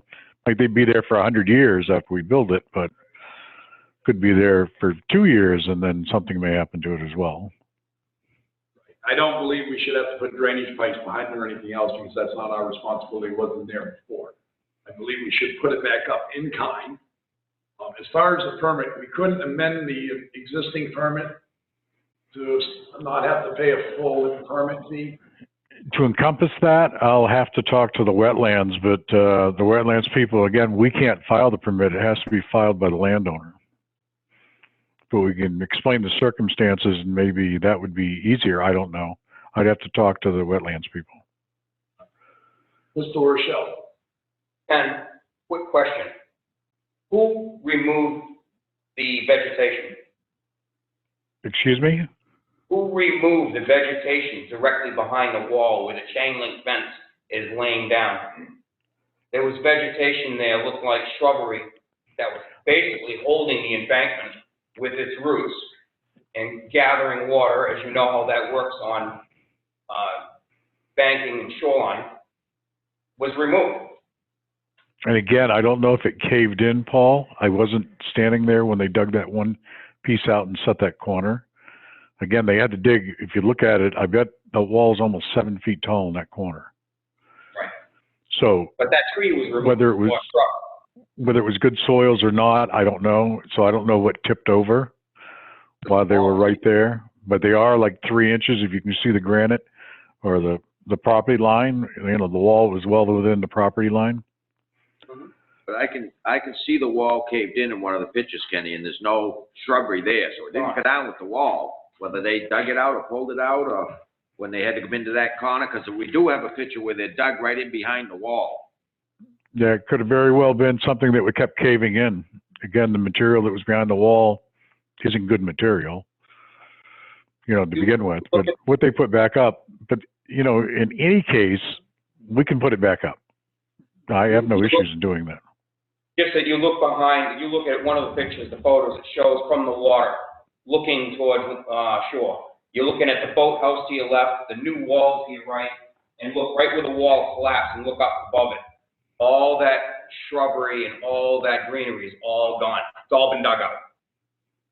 And that in itself, over time, I mean, the wall's been leaning. I look back in records to say 2007, that there was photographs of the wall, and it hadn't moved all these years.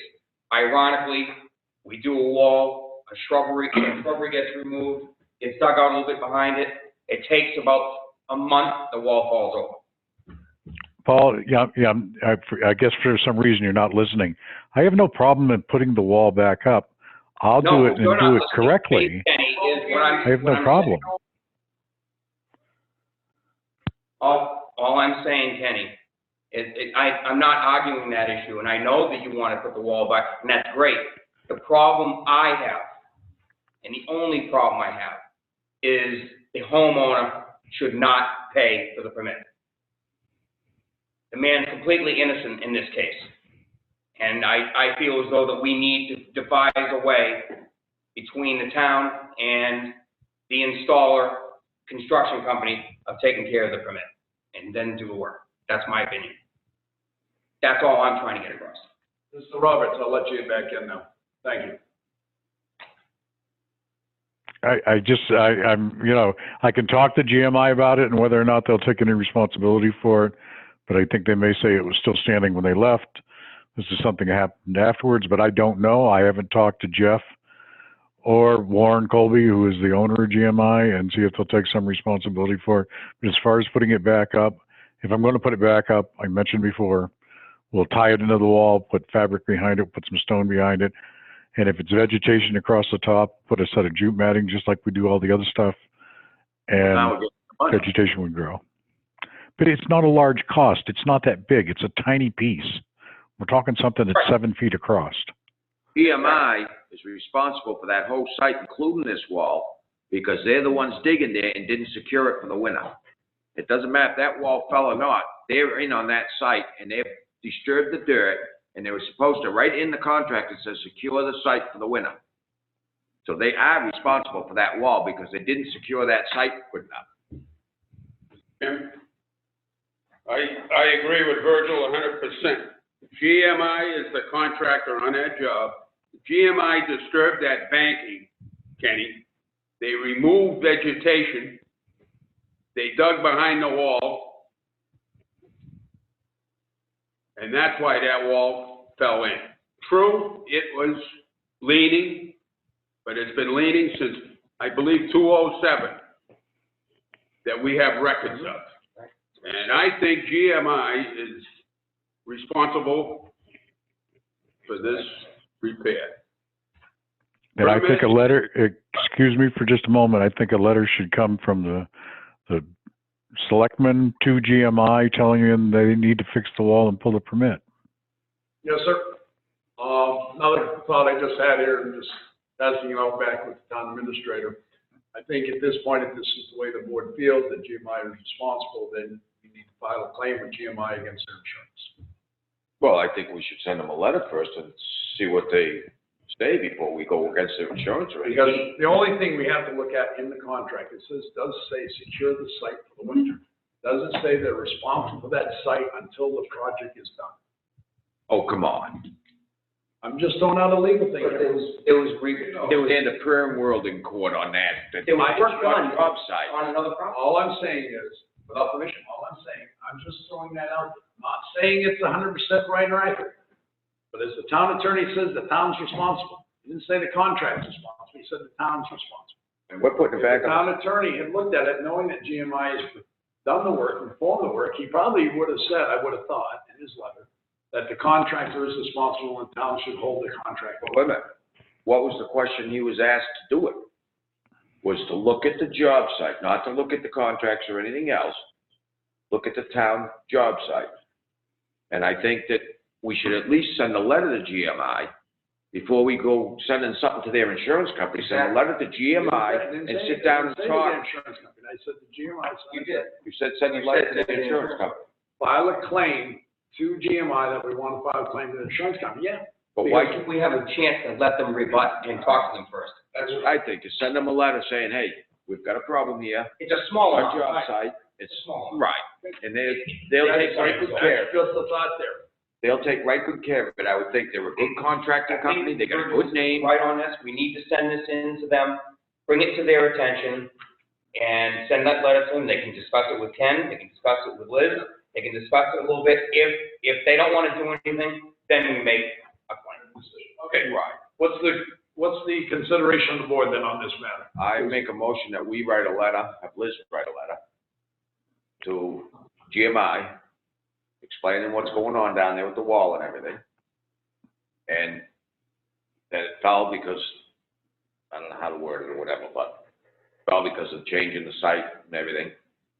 And it needs to be fixed, Well, I guess. because they're a very reputable company. All right, so I'll take a second to his motion. I'll second it for discussion. So my first discussion is that you submit the pictures that we get submitted here tonight so they can look at them. Yes, So they can yes. verify. And, And that the selectmen sign the letter, not the town administrator. and that shrubbery was not on town property. And They reached over and took that out of somebody else's property. That's if they took it out. Oh, you know, do you want to take it out? No. No.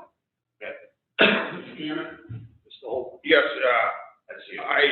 we've already got, legal opinion somewhat so far. Think this letter should be reviewed by our attorney before it goes out. I should ask the contractor is liable. That's what he's seen. Yes. I agree. All right, Did he see motion. all these pictures? Did the attorney see all these pictures and everything? Yes. You sent them the whole packet? Motion's been made, second by Paul. Motion made by Virgil McDonald, second by Paul Rochelle to have the town administrator write a letter, GMI, explaining the situation, showing them the pictures that we request that they pay for the damage. Signed by the selectman. And signed, the letter signed by the selectman, second by Paul Rochelle. Any further discussion? Hey, I have a question on. Yes, ma'am. Pay for the $1,900 wetlands fee. Nope. You I'm want talking to, GMI, to have you want GMI. GMI to pay the Yeah, I think it's all Yes. gonna go in, but I think the wall should just be stood up the way it is, let GMI fix it. Because if it wasn't permitted, why are we buying an illegal wall to begin with? But let GMI just Do fix you the want the problem. $1,900 wetlands permit plus GMI? I would say just have GMI fix the wall. Whatever the cost. Fix the wall, put the wall back up, and I don't see them having an issue with, paying for the application for DES. All right, It's a small amount for them. slow down low so she can get all this motion done. But I think the motion should be to send a letter to GMI to have the wall fixed. And if they're the contractor, if they want to go in for permit, that's their decision. But also have the attorney review it. But I don't see us going in for a permit for a guy that had an illegal wall to begin with. All right, I'm gonna hold it there. You want it fixed in kind or do you want it fixed right? Just fix it. It should be fixed right, but under the circumstances, I mean, I hate to see it get put back up and then collapse in 2 years, but we can't be responsible for that. We're not, that's right. I mean, So fixed in kind. Yeah. Fix it in time. Can you read me that motion back? fix the wall. To send a letter to GMI explaining the situation, showing the photos, request that they be willing to pay the $1,900 wetlands No. fee, and that they are to fix the wall by restacking it in kind. That wasn't my motion. Had nothing to do with permit. A permit has to be filed. No, don't. Yes, No, don't. yes, it does. No, don't. That's up to the GMI if they want to do a permit. The town shouldn't have to do a permit on an illegal wall to make it legal for the guy. And if GMI wants to do that, that's up to them, not us. EMI should be responsible, Mr. Chairman, for this Yes. job. And I'd like That's to, it. That's what the motion is right. would like to amend that motion to add vegetation. Reinstall, because that's what caused the wall to fall in the first place. I'm not putting. Go for a permit in my letter, in my motion. I think that's wrong. If they want to go for a permit, that's fine. We're asking to have the wall fixed, it fell on their project. That's all we're All asking. right, rescind your second, Paul, and rescind your motion, redo the motion. Wait a minute, my motion wasn't in there. Will you rescind your second? Yes. Will you rescind your motion? Yeah, I'll resend it. Now I'll make a Now, new motion. slowly, To you have, can write it down. to have that GMI Yep, replace the wall at the Harmony Park project. Replace the wall that fell okay. at Harmony Park project. To have that wall fixed. Meaning the abutters, Cut his wall and add the vegetation back into it. Okay, wait a minute. Not too fast.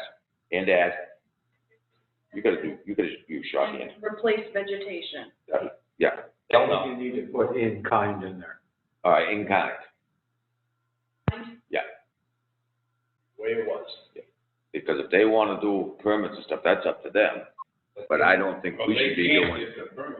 They can't get the permit, the owner has to apply for it. But I'm asking GMI to be responsible for paying for it. The problem is, if GMI doesn't get it, it falls back on the homeowner. But if we put it in the letter, then that's kind of forcing GMI's hand.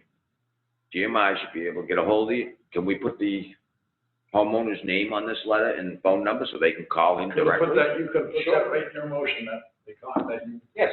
Board of Selectmen wants you to contact the homeowner, the abutting property owner, the retaining wall that fell into the lake, to contact them to seek remedy on how you're going to fix their wall. You like Second. There we go. Now you got a letter. You just gotta learn shorthand quicker. This is the third one. Three, Get it all? three notebooks later. I have the full gist. I'll put it together. Motion's been made Now you know what we're Yep. going for.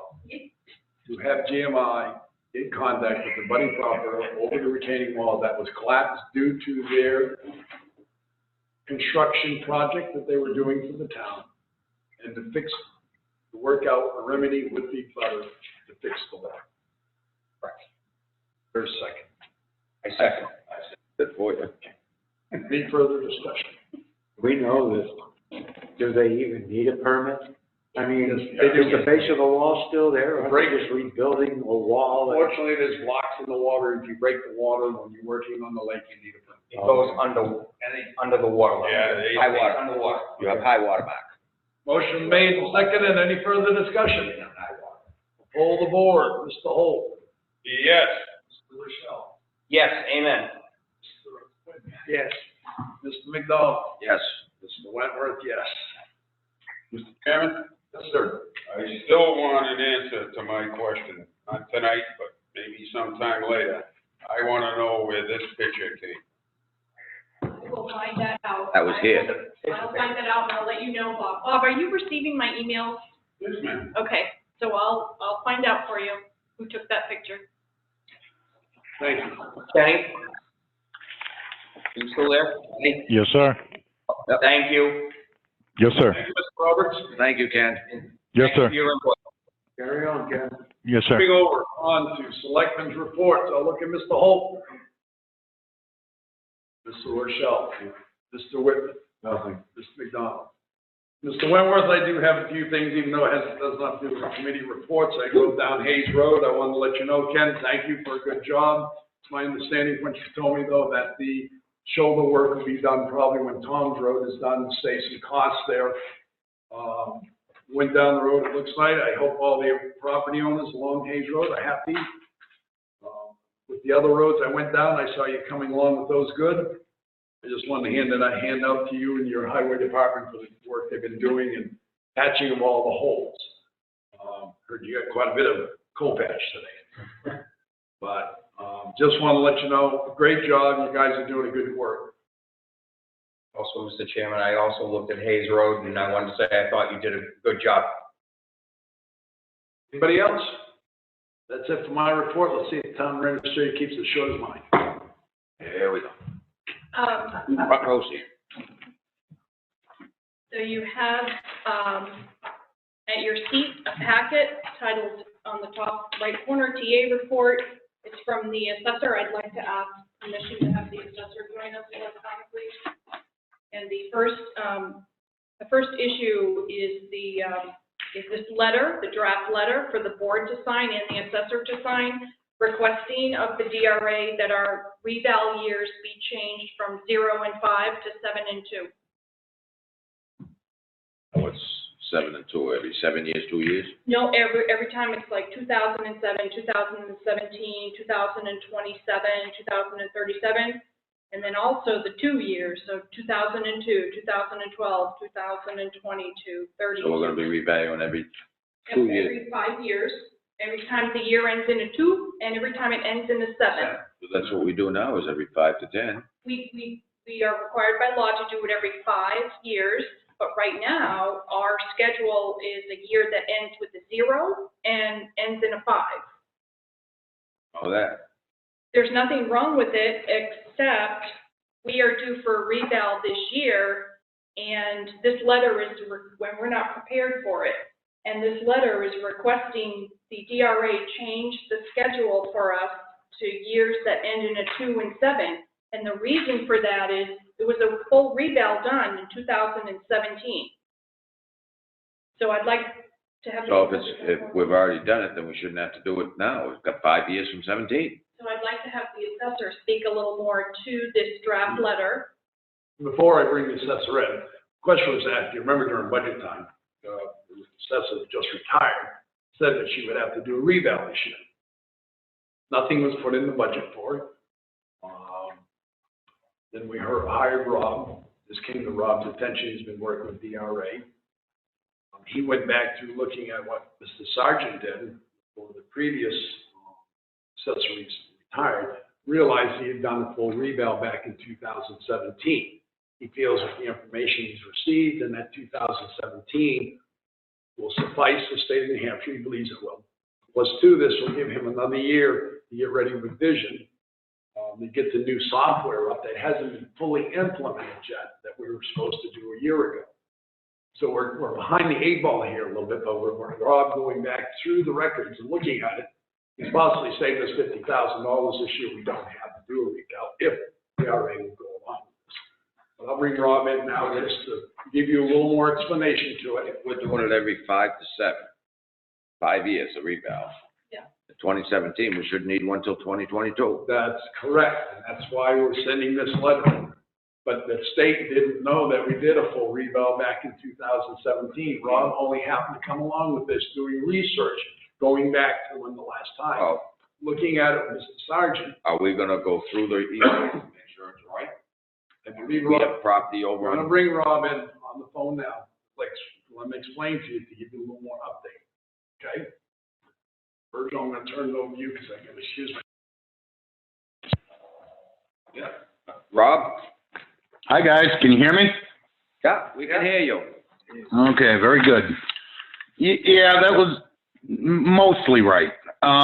What happened is Tom did a statistical update in 2017 that the Department of Revenue considered to be a partial update of the town. In other words, as if the town were coming to a statistical normalization of the equalization rate instead of a full market value revaluation. And there was one email in a chain where the supervisor at the DRA was talking to Tom, and I think Tom answered incorrectly or by mistake the wrong statute.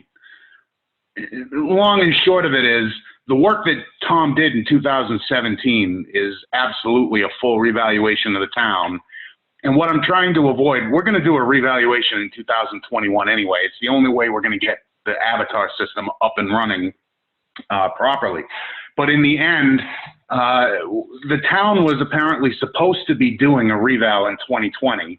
Nothing was budgeted for it. I was unaware of it when I was hired on. Otherwise, I would have been trying to direct that effort right from the word go. What I'm trying to prevent is the Department of Revenue bringing the town to the Board of Tax and Land Appeals for not performing a reval when it was supposed to. And my stance, and I believe that of the town, is that the work that Tom did in 2017 is in fact a full market value revaluation of the town and should reset the town's 5-year basis. We have to reval every 5 years.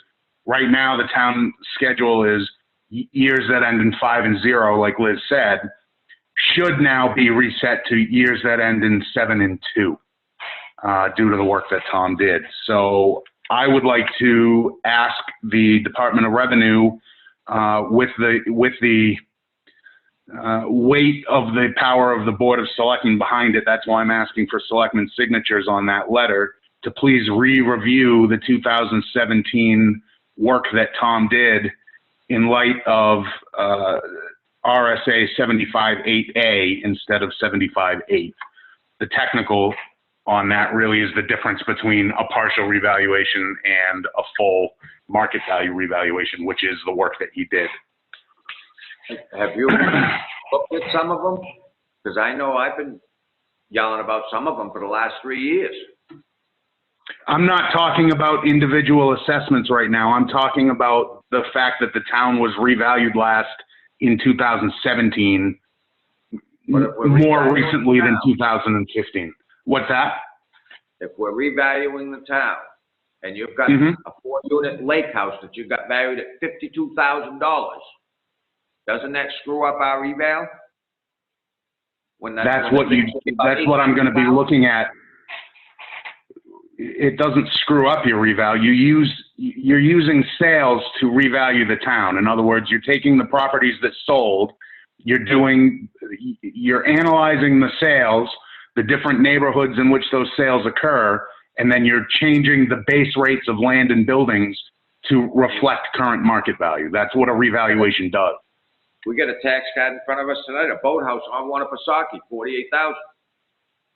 I mean, you mean to tell me that if they sold that for $48,000, they'd have 1,000 people there paying cash? It's exactly the reason why we need to do a revaluation. Well, this is why, and I've been arguing this point for 3 years now, that office needs to go through these cards and either go out and look at the property I'll figure it out, because you can't have houses on the lake. That 4-unit place right past Back Bay Bridge, they've got valued at $52,000.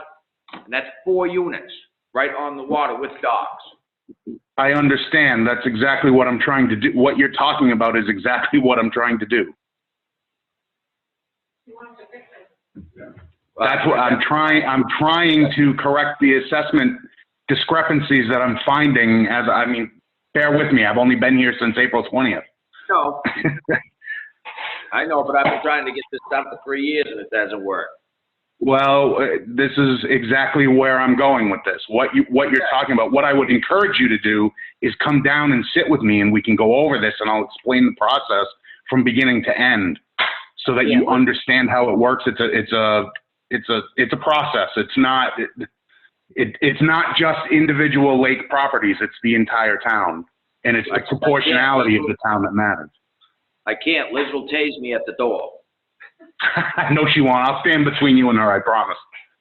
So it's something. She won't tase me yet. I haven't been here long enough. So it's something that needs to be done. Unfortunately, this year, there is no money in the budget.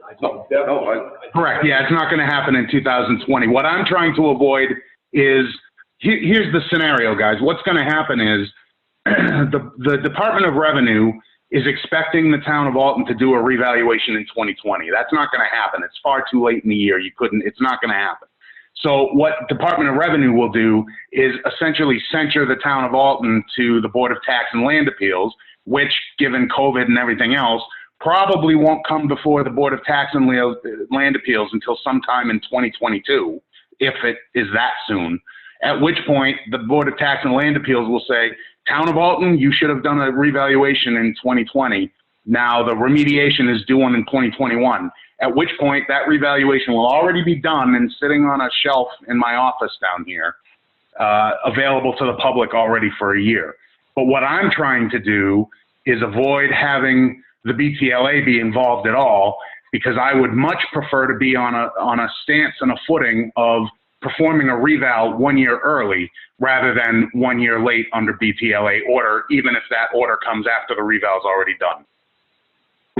That's what I'm attempting to do here. Makes sense. Thank you. We need to vote for you to Allow him to do it. approve this letter to go out to the DRA. Yep. And then we'll talk about something else. I make a motion that we allow the tax assessor to send the letter to, what is it, DRA? DRA. I'll second that, Mr. Chairman. Motion made by Virgil McDonald to approve the letter to be sent to the Hampshire Department of Revenue, the Board of Selectmen, and Town Assessor, second by Mr. Holt. Any further discussion? Hold the board. Mr. Whitman. Yes. Mr. McDonald. Yes. Mr. Rochelle. Yes. Mr. Holt. Yes. Mr. Wentworth. Vote is in the affirmative. And I guess, Rob, you're going to stay on the phone with us? I will, yes. Okay, because the town administrator's got something else. So the next item has to do with the assessing department, and the next reval, and as far as who to use for a vendor to assist the assessor to do it. We currently have a contract.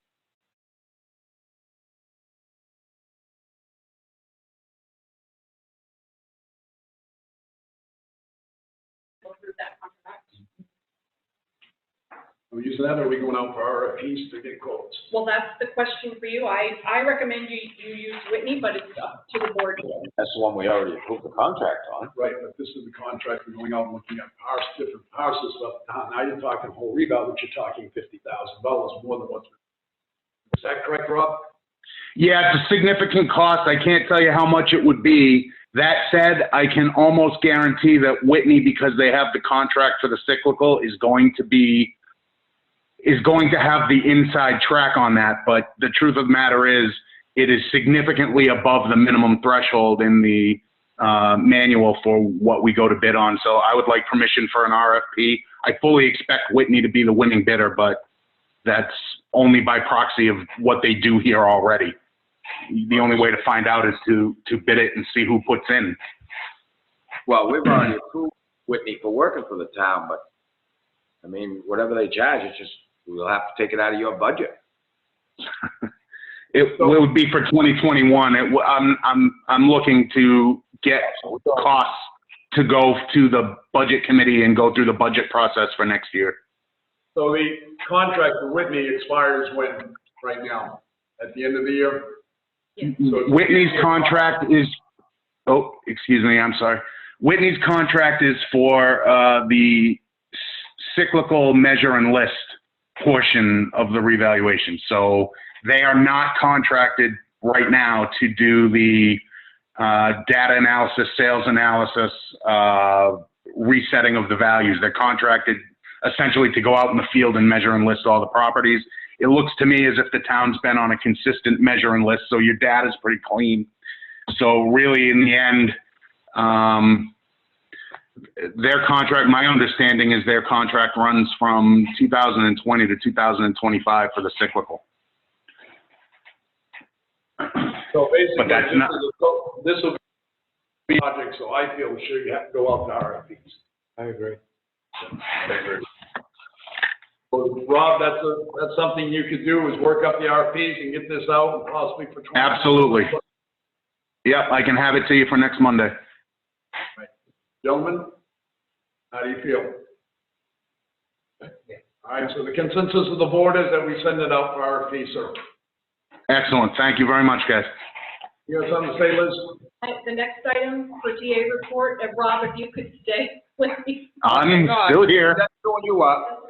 I just want to say, she tells us to keep the meeting short.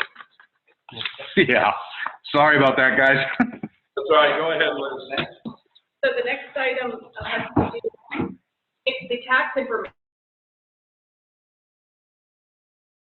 that the board requested on Suffolk Valley Solar. You have a piece of paper that just one piece of paper with a little chart, and that chart is from Rob the assessor. And I looked up Sorry, just wait a second. I looked up the planning board minutes for the Suncook Valley Solar Project. It's 138 acres, so I added that into the chart to recalculate. So Virgil, you specifically were asking, how much are the taxes on that property just in current use? If it wasn't in current use, how much were those taxes? And then, you know, compare it to the pilot value of $10,000. Right. So you have that information on here, the darkened areas. The current use taxes would be $194.22.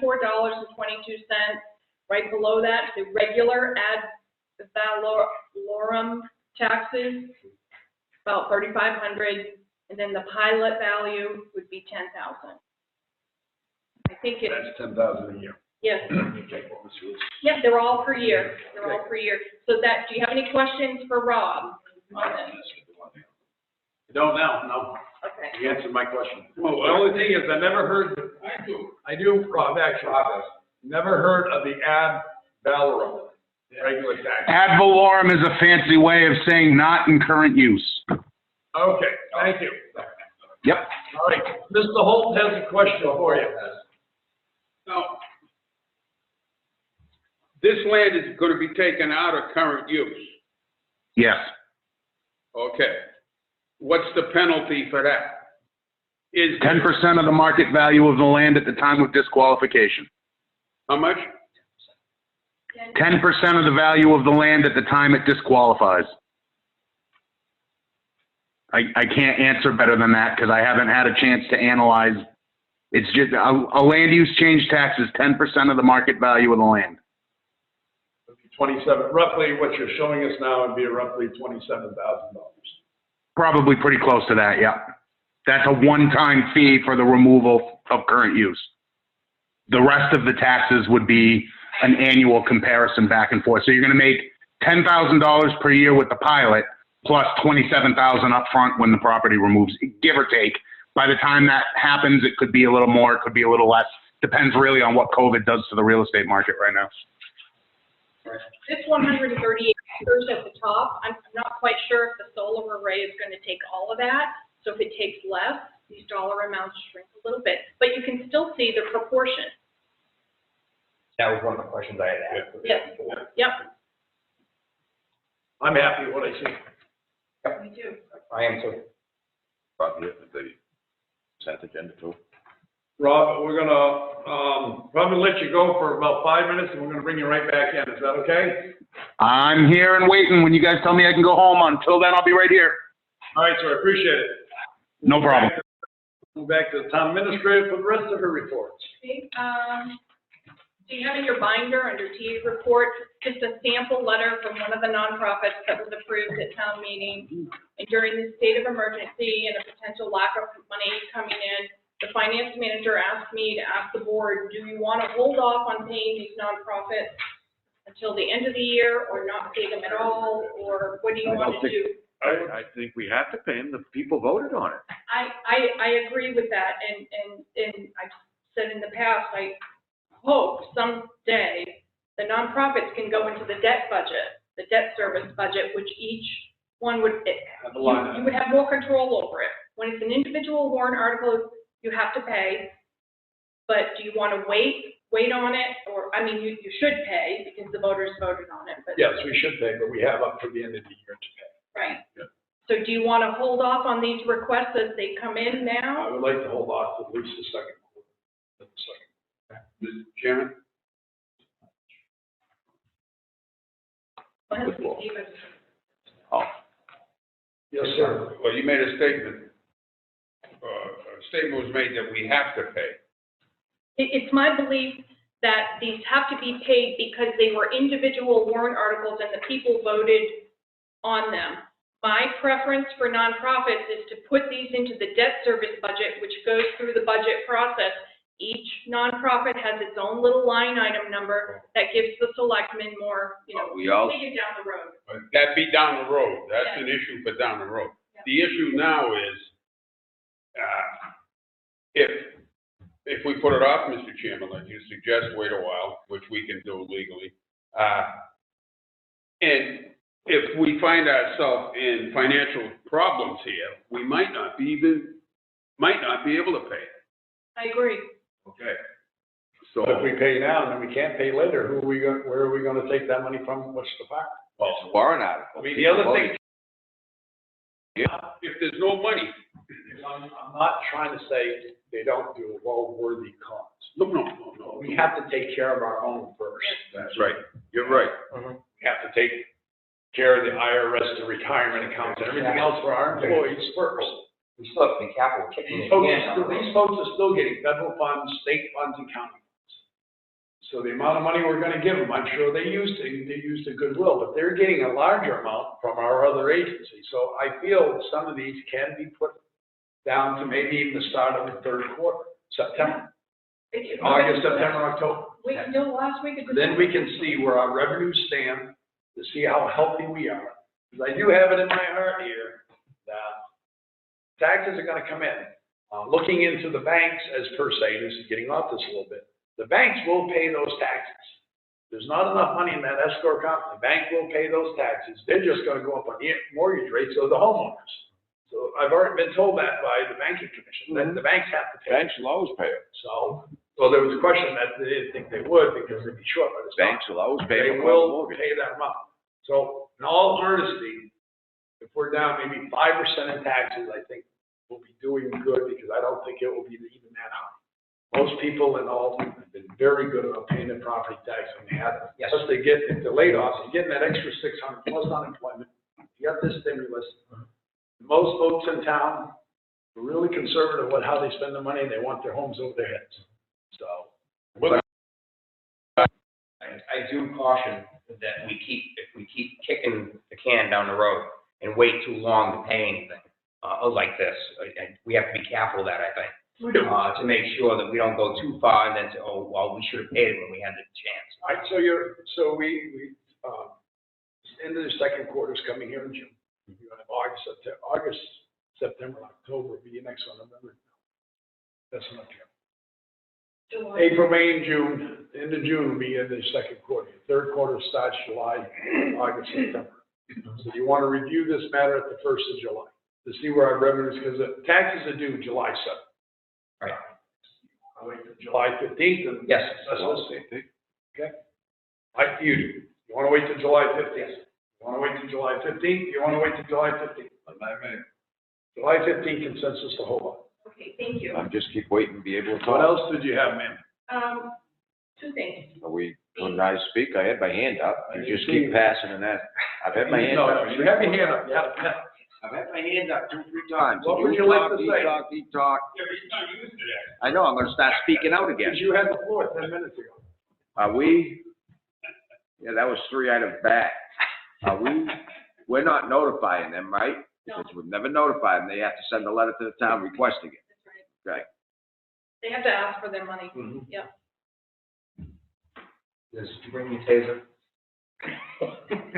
Gentlemen, Watch out, I might like it. 2021 budget proposal, yes, ma'am. So I'm, June 1st is when I send out my annual email to all the departments and everybody asking them to start for budget. Do you have any special requests?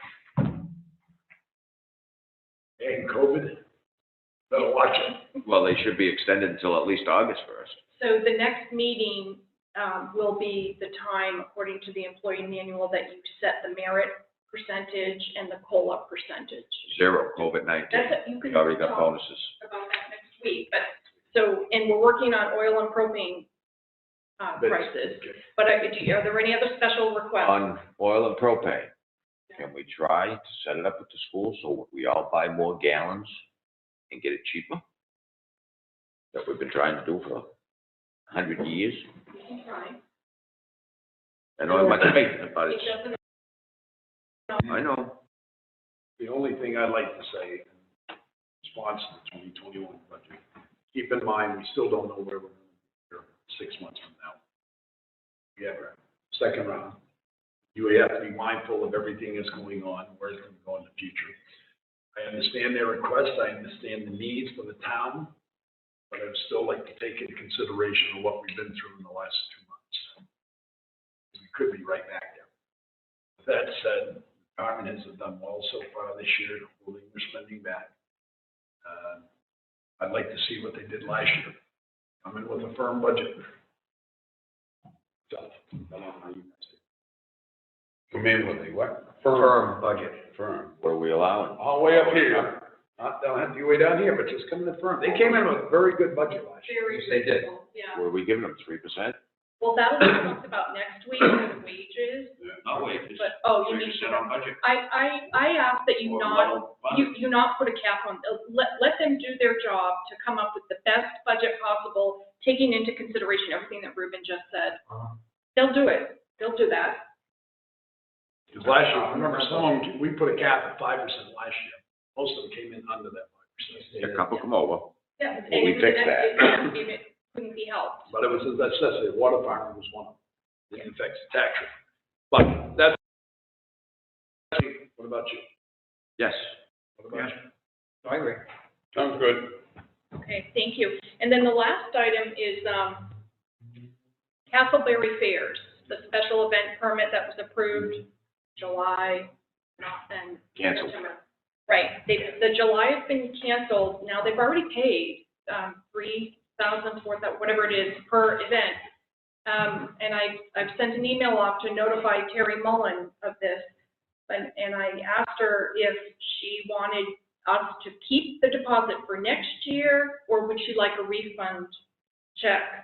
And so my question to you is, would you be okay with holding the fee until next year, or returning it to her, whichever way? I think it's, I don't think it should just be, okay, it's been canceled, you're out of luck, your money's gone, you know, that No, kind she of could be refunded the money. Should get refunded. Find out what she wants, if she wants to get refunded or, Yeah, either or. either or. Well, the main Person. She might need It's it. not like it's like you're supporting the Alton Euclid or something that's a minimum.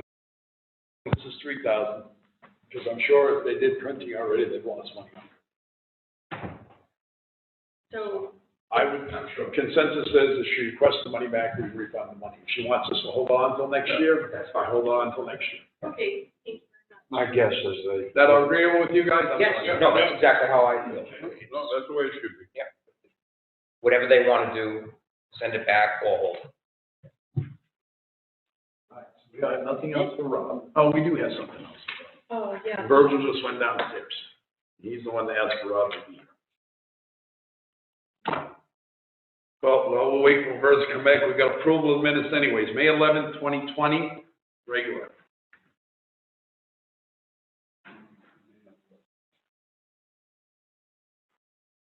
Make a motion that we approve the minutes for May 11th, 2020.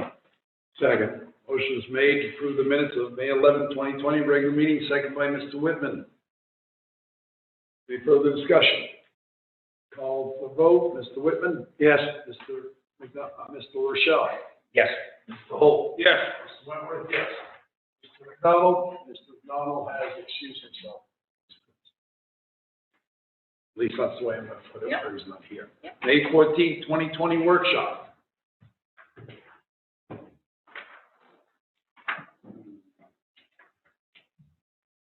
Make a motion that we approve the minutes of the May 14th, 2020 workshop meeting. I'll second that, Mr. Chairman. Motion made by Phil Whitman to approve the May 14th, 2020 workshop meeting minutes, second by Mr. Holt. Any further discussion? Hold the board. Mr. Holt? Yes. Mr. Rochelle? Yes. Mr. Whitman? Yes. Mr. McDonald? Yes. Mr. Wentworth, yes. Vote is in the affirmative. Moving on to May 14th, non-public. Mr. Chairman. Yes, ma'am. These minutes were sealed previously, Yes, ma'am. and it's all litigation, and I recommend that you simply approve the minutes as is, leave the sealing as is. Need a motion? They've already been sealed. As I move, Mr. Chairman, we approve the minutes and they remain sealed. Second. Motion made by Mr. Holt to approve the minutes of the May 14th, 2020 non-public session. The minutes remain sealed, second by Mr. Whitman. Any further discussion? Hold the board. Mr. McDonald? Yes. Mr. Whitman? Yes. Mr. Rochelle? Yes. Mr. Holt? Yes. Mr. Wentworth, yes. Vote in the affirmative. May 18th, regular meeting. Make a motion, we approve the May 18th, 2020 minutes. Second. Motion made by Mr. McDonald to approve May 18th, 2020 regular meeting minutes, second by Mr. Rochelle. Any further discussion? Mr. Chairman, Mr. Holt? I had a question, page 5. Maybe I'm reading it wrong. About halfway down, B. McDonald made a motion to approve acceptance of the municipality refund known as GOPA, held by the further discussion, asked if and Virgil, you voted no on that, did you? Yes. I don't recall. Oh, I don't. I did. I mean, you made the motion and you seemed satisfied with the discussion, if I remember right. And it's got down at B. McDonald, no. I was just a little, Yeah. That's me. Any further discussion? I'll poll the board. Mr. Holt? Yes. Mr. Rochelle? Yes. Mr. Whitman? Yes. Mr. McDonald? Affirmative. May 18th, 2020, non-public. And yes, Ms. Dion. So this is litigation as well. It's already been sealed. I recommend you approve it and keep this sealed. Make a motion, we approve the May 18th, 2020 non-public session and to keep it sealed. Second. Motion's been made by Ms. McDonald to approve the non-public minutes of May 18th, 2020, and to have the minutes remain sealed. Second by Mr. Whitman. Further discussion. Hold the board. Mr. Rochelle? Yes. Mr. Whitman? Yes. Mr. McDonald? Yes. Mr. Holt? Yes. Mr. Wentworth? At this point here, yes. Rob, go. No, Rob's downstairs waiting, so we just gotta get his contact. So now we're moving on to the consent agenda, and I'm gonna ask Rob to come back on the phone, because Mr. McDonald asked for this to be here, so I'm gonna ask you, is there a particular item you'd like to discuss? Yeah, the land use. Rob, you there? I'm here. On the consent agenda, you have land use change, release only. Yep. It's all zero amount? Yep, zero amount. It's just a release of the lien. Yep. Oh, release of a lien.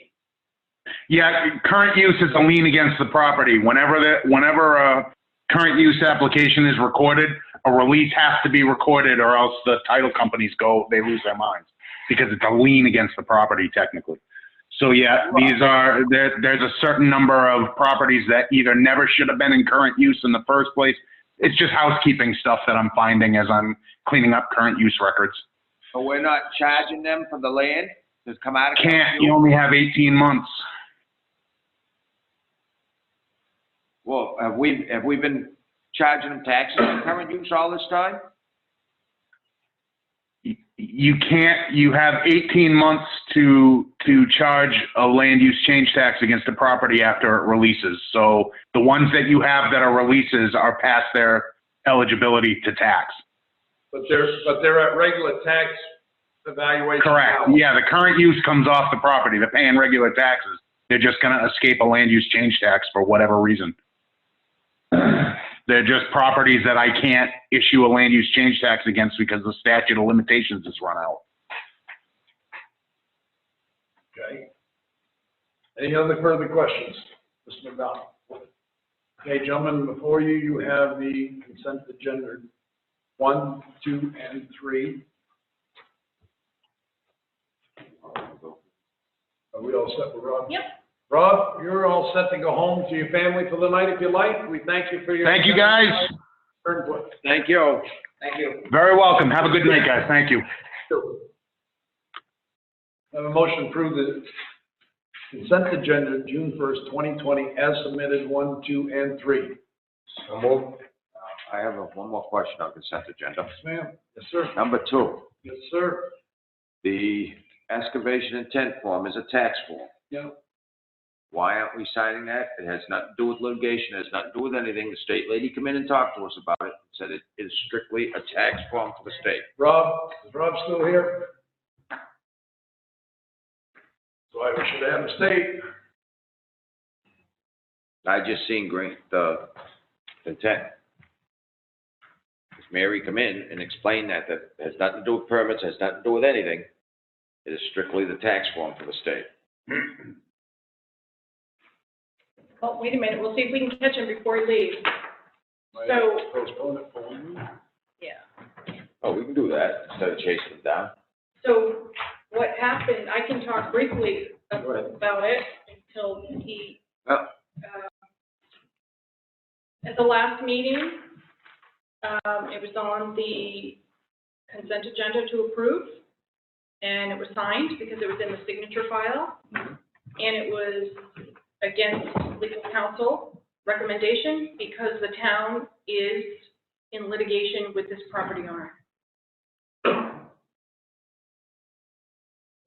So what happened was, is with Rob being new, he sent stuff upstairs electronically for the signature file and for the consent agenda, not realizing the consent agenda is for a quick approval only on routine things. I don't His recommendation, which you. want to go against Jim, because he is our town council. But when Mary Pinkham Smith come in, she explained that this was so the state could collect taxes on it. That it has nothing to do with anything else. The one that got approved was for his to intent to excavate. That, which is a tax form. This isn't a tax form. This part is the permit for him to excavate. No, an intent, an excavation intent form is a tax document for the state. All I know is what the town attorney said when he saw him. I'm saying to go with what he's recommending. I mean, we had the state lady come in and meet with us and explain it all to us. So in last meeting, in the signature file, there was a packet, the whole, all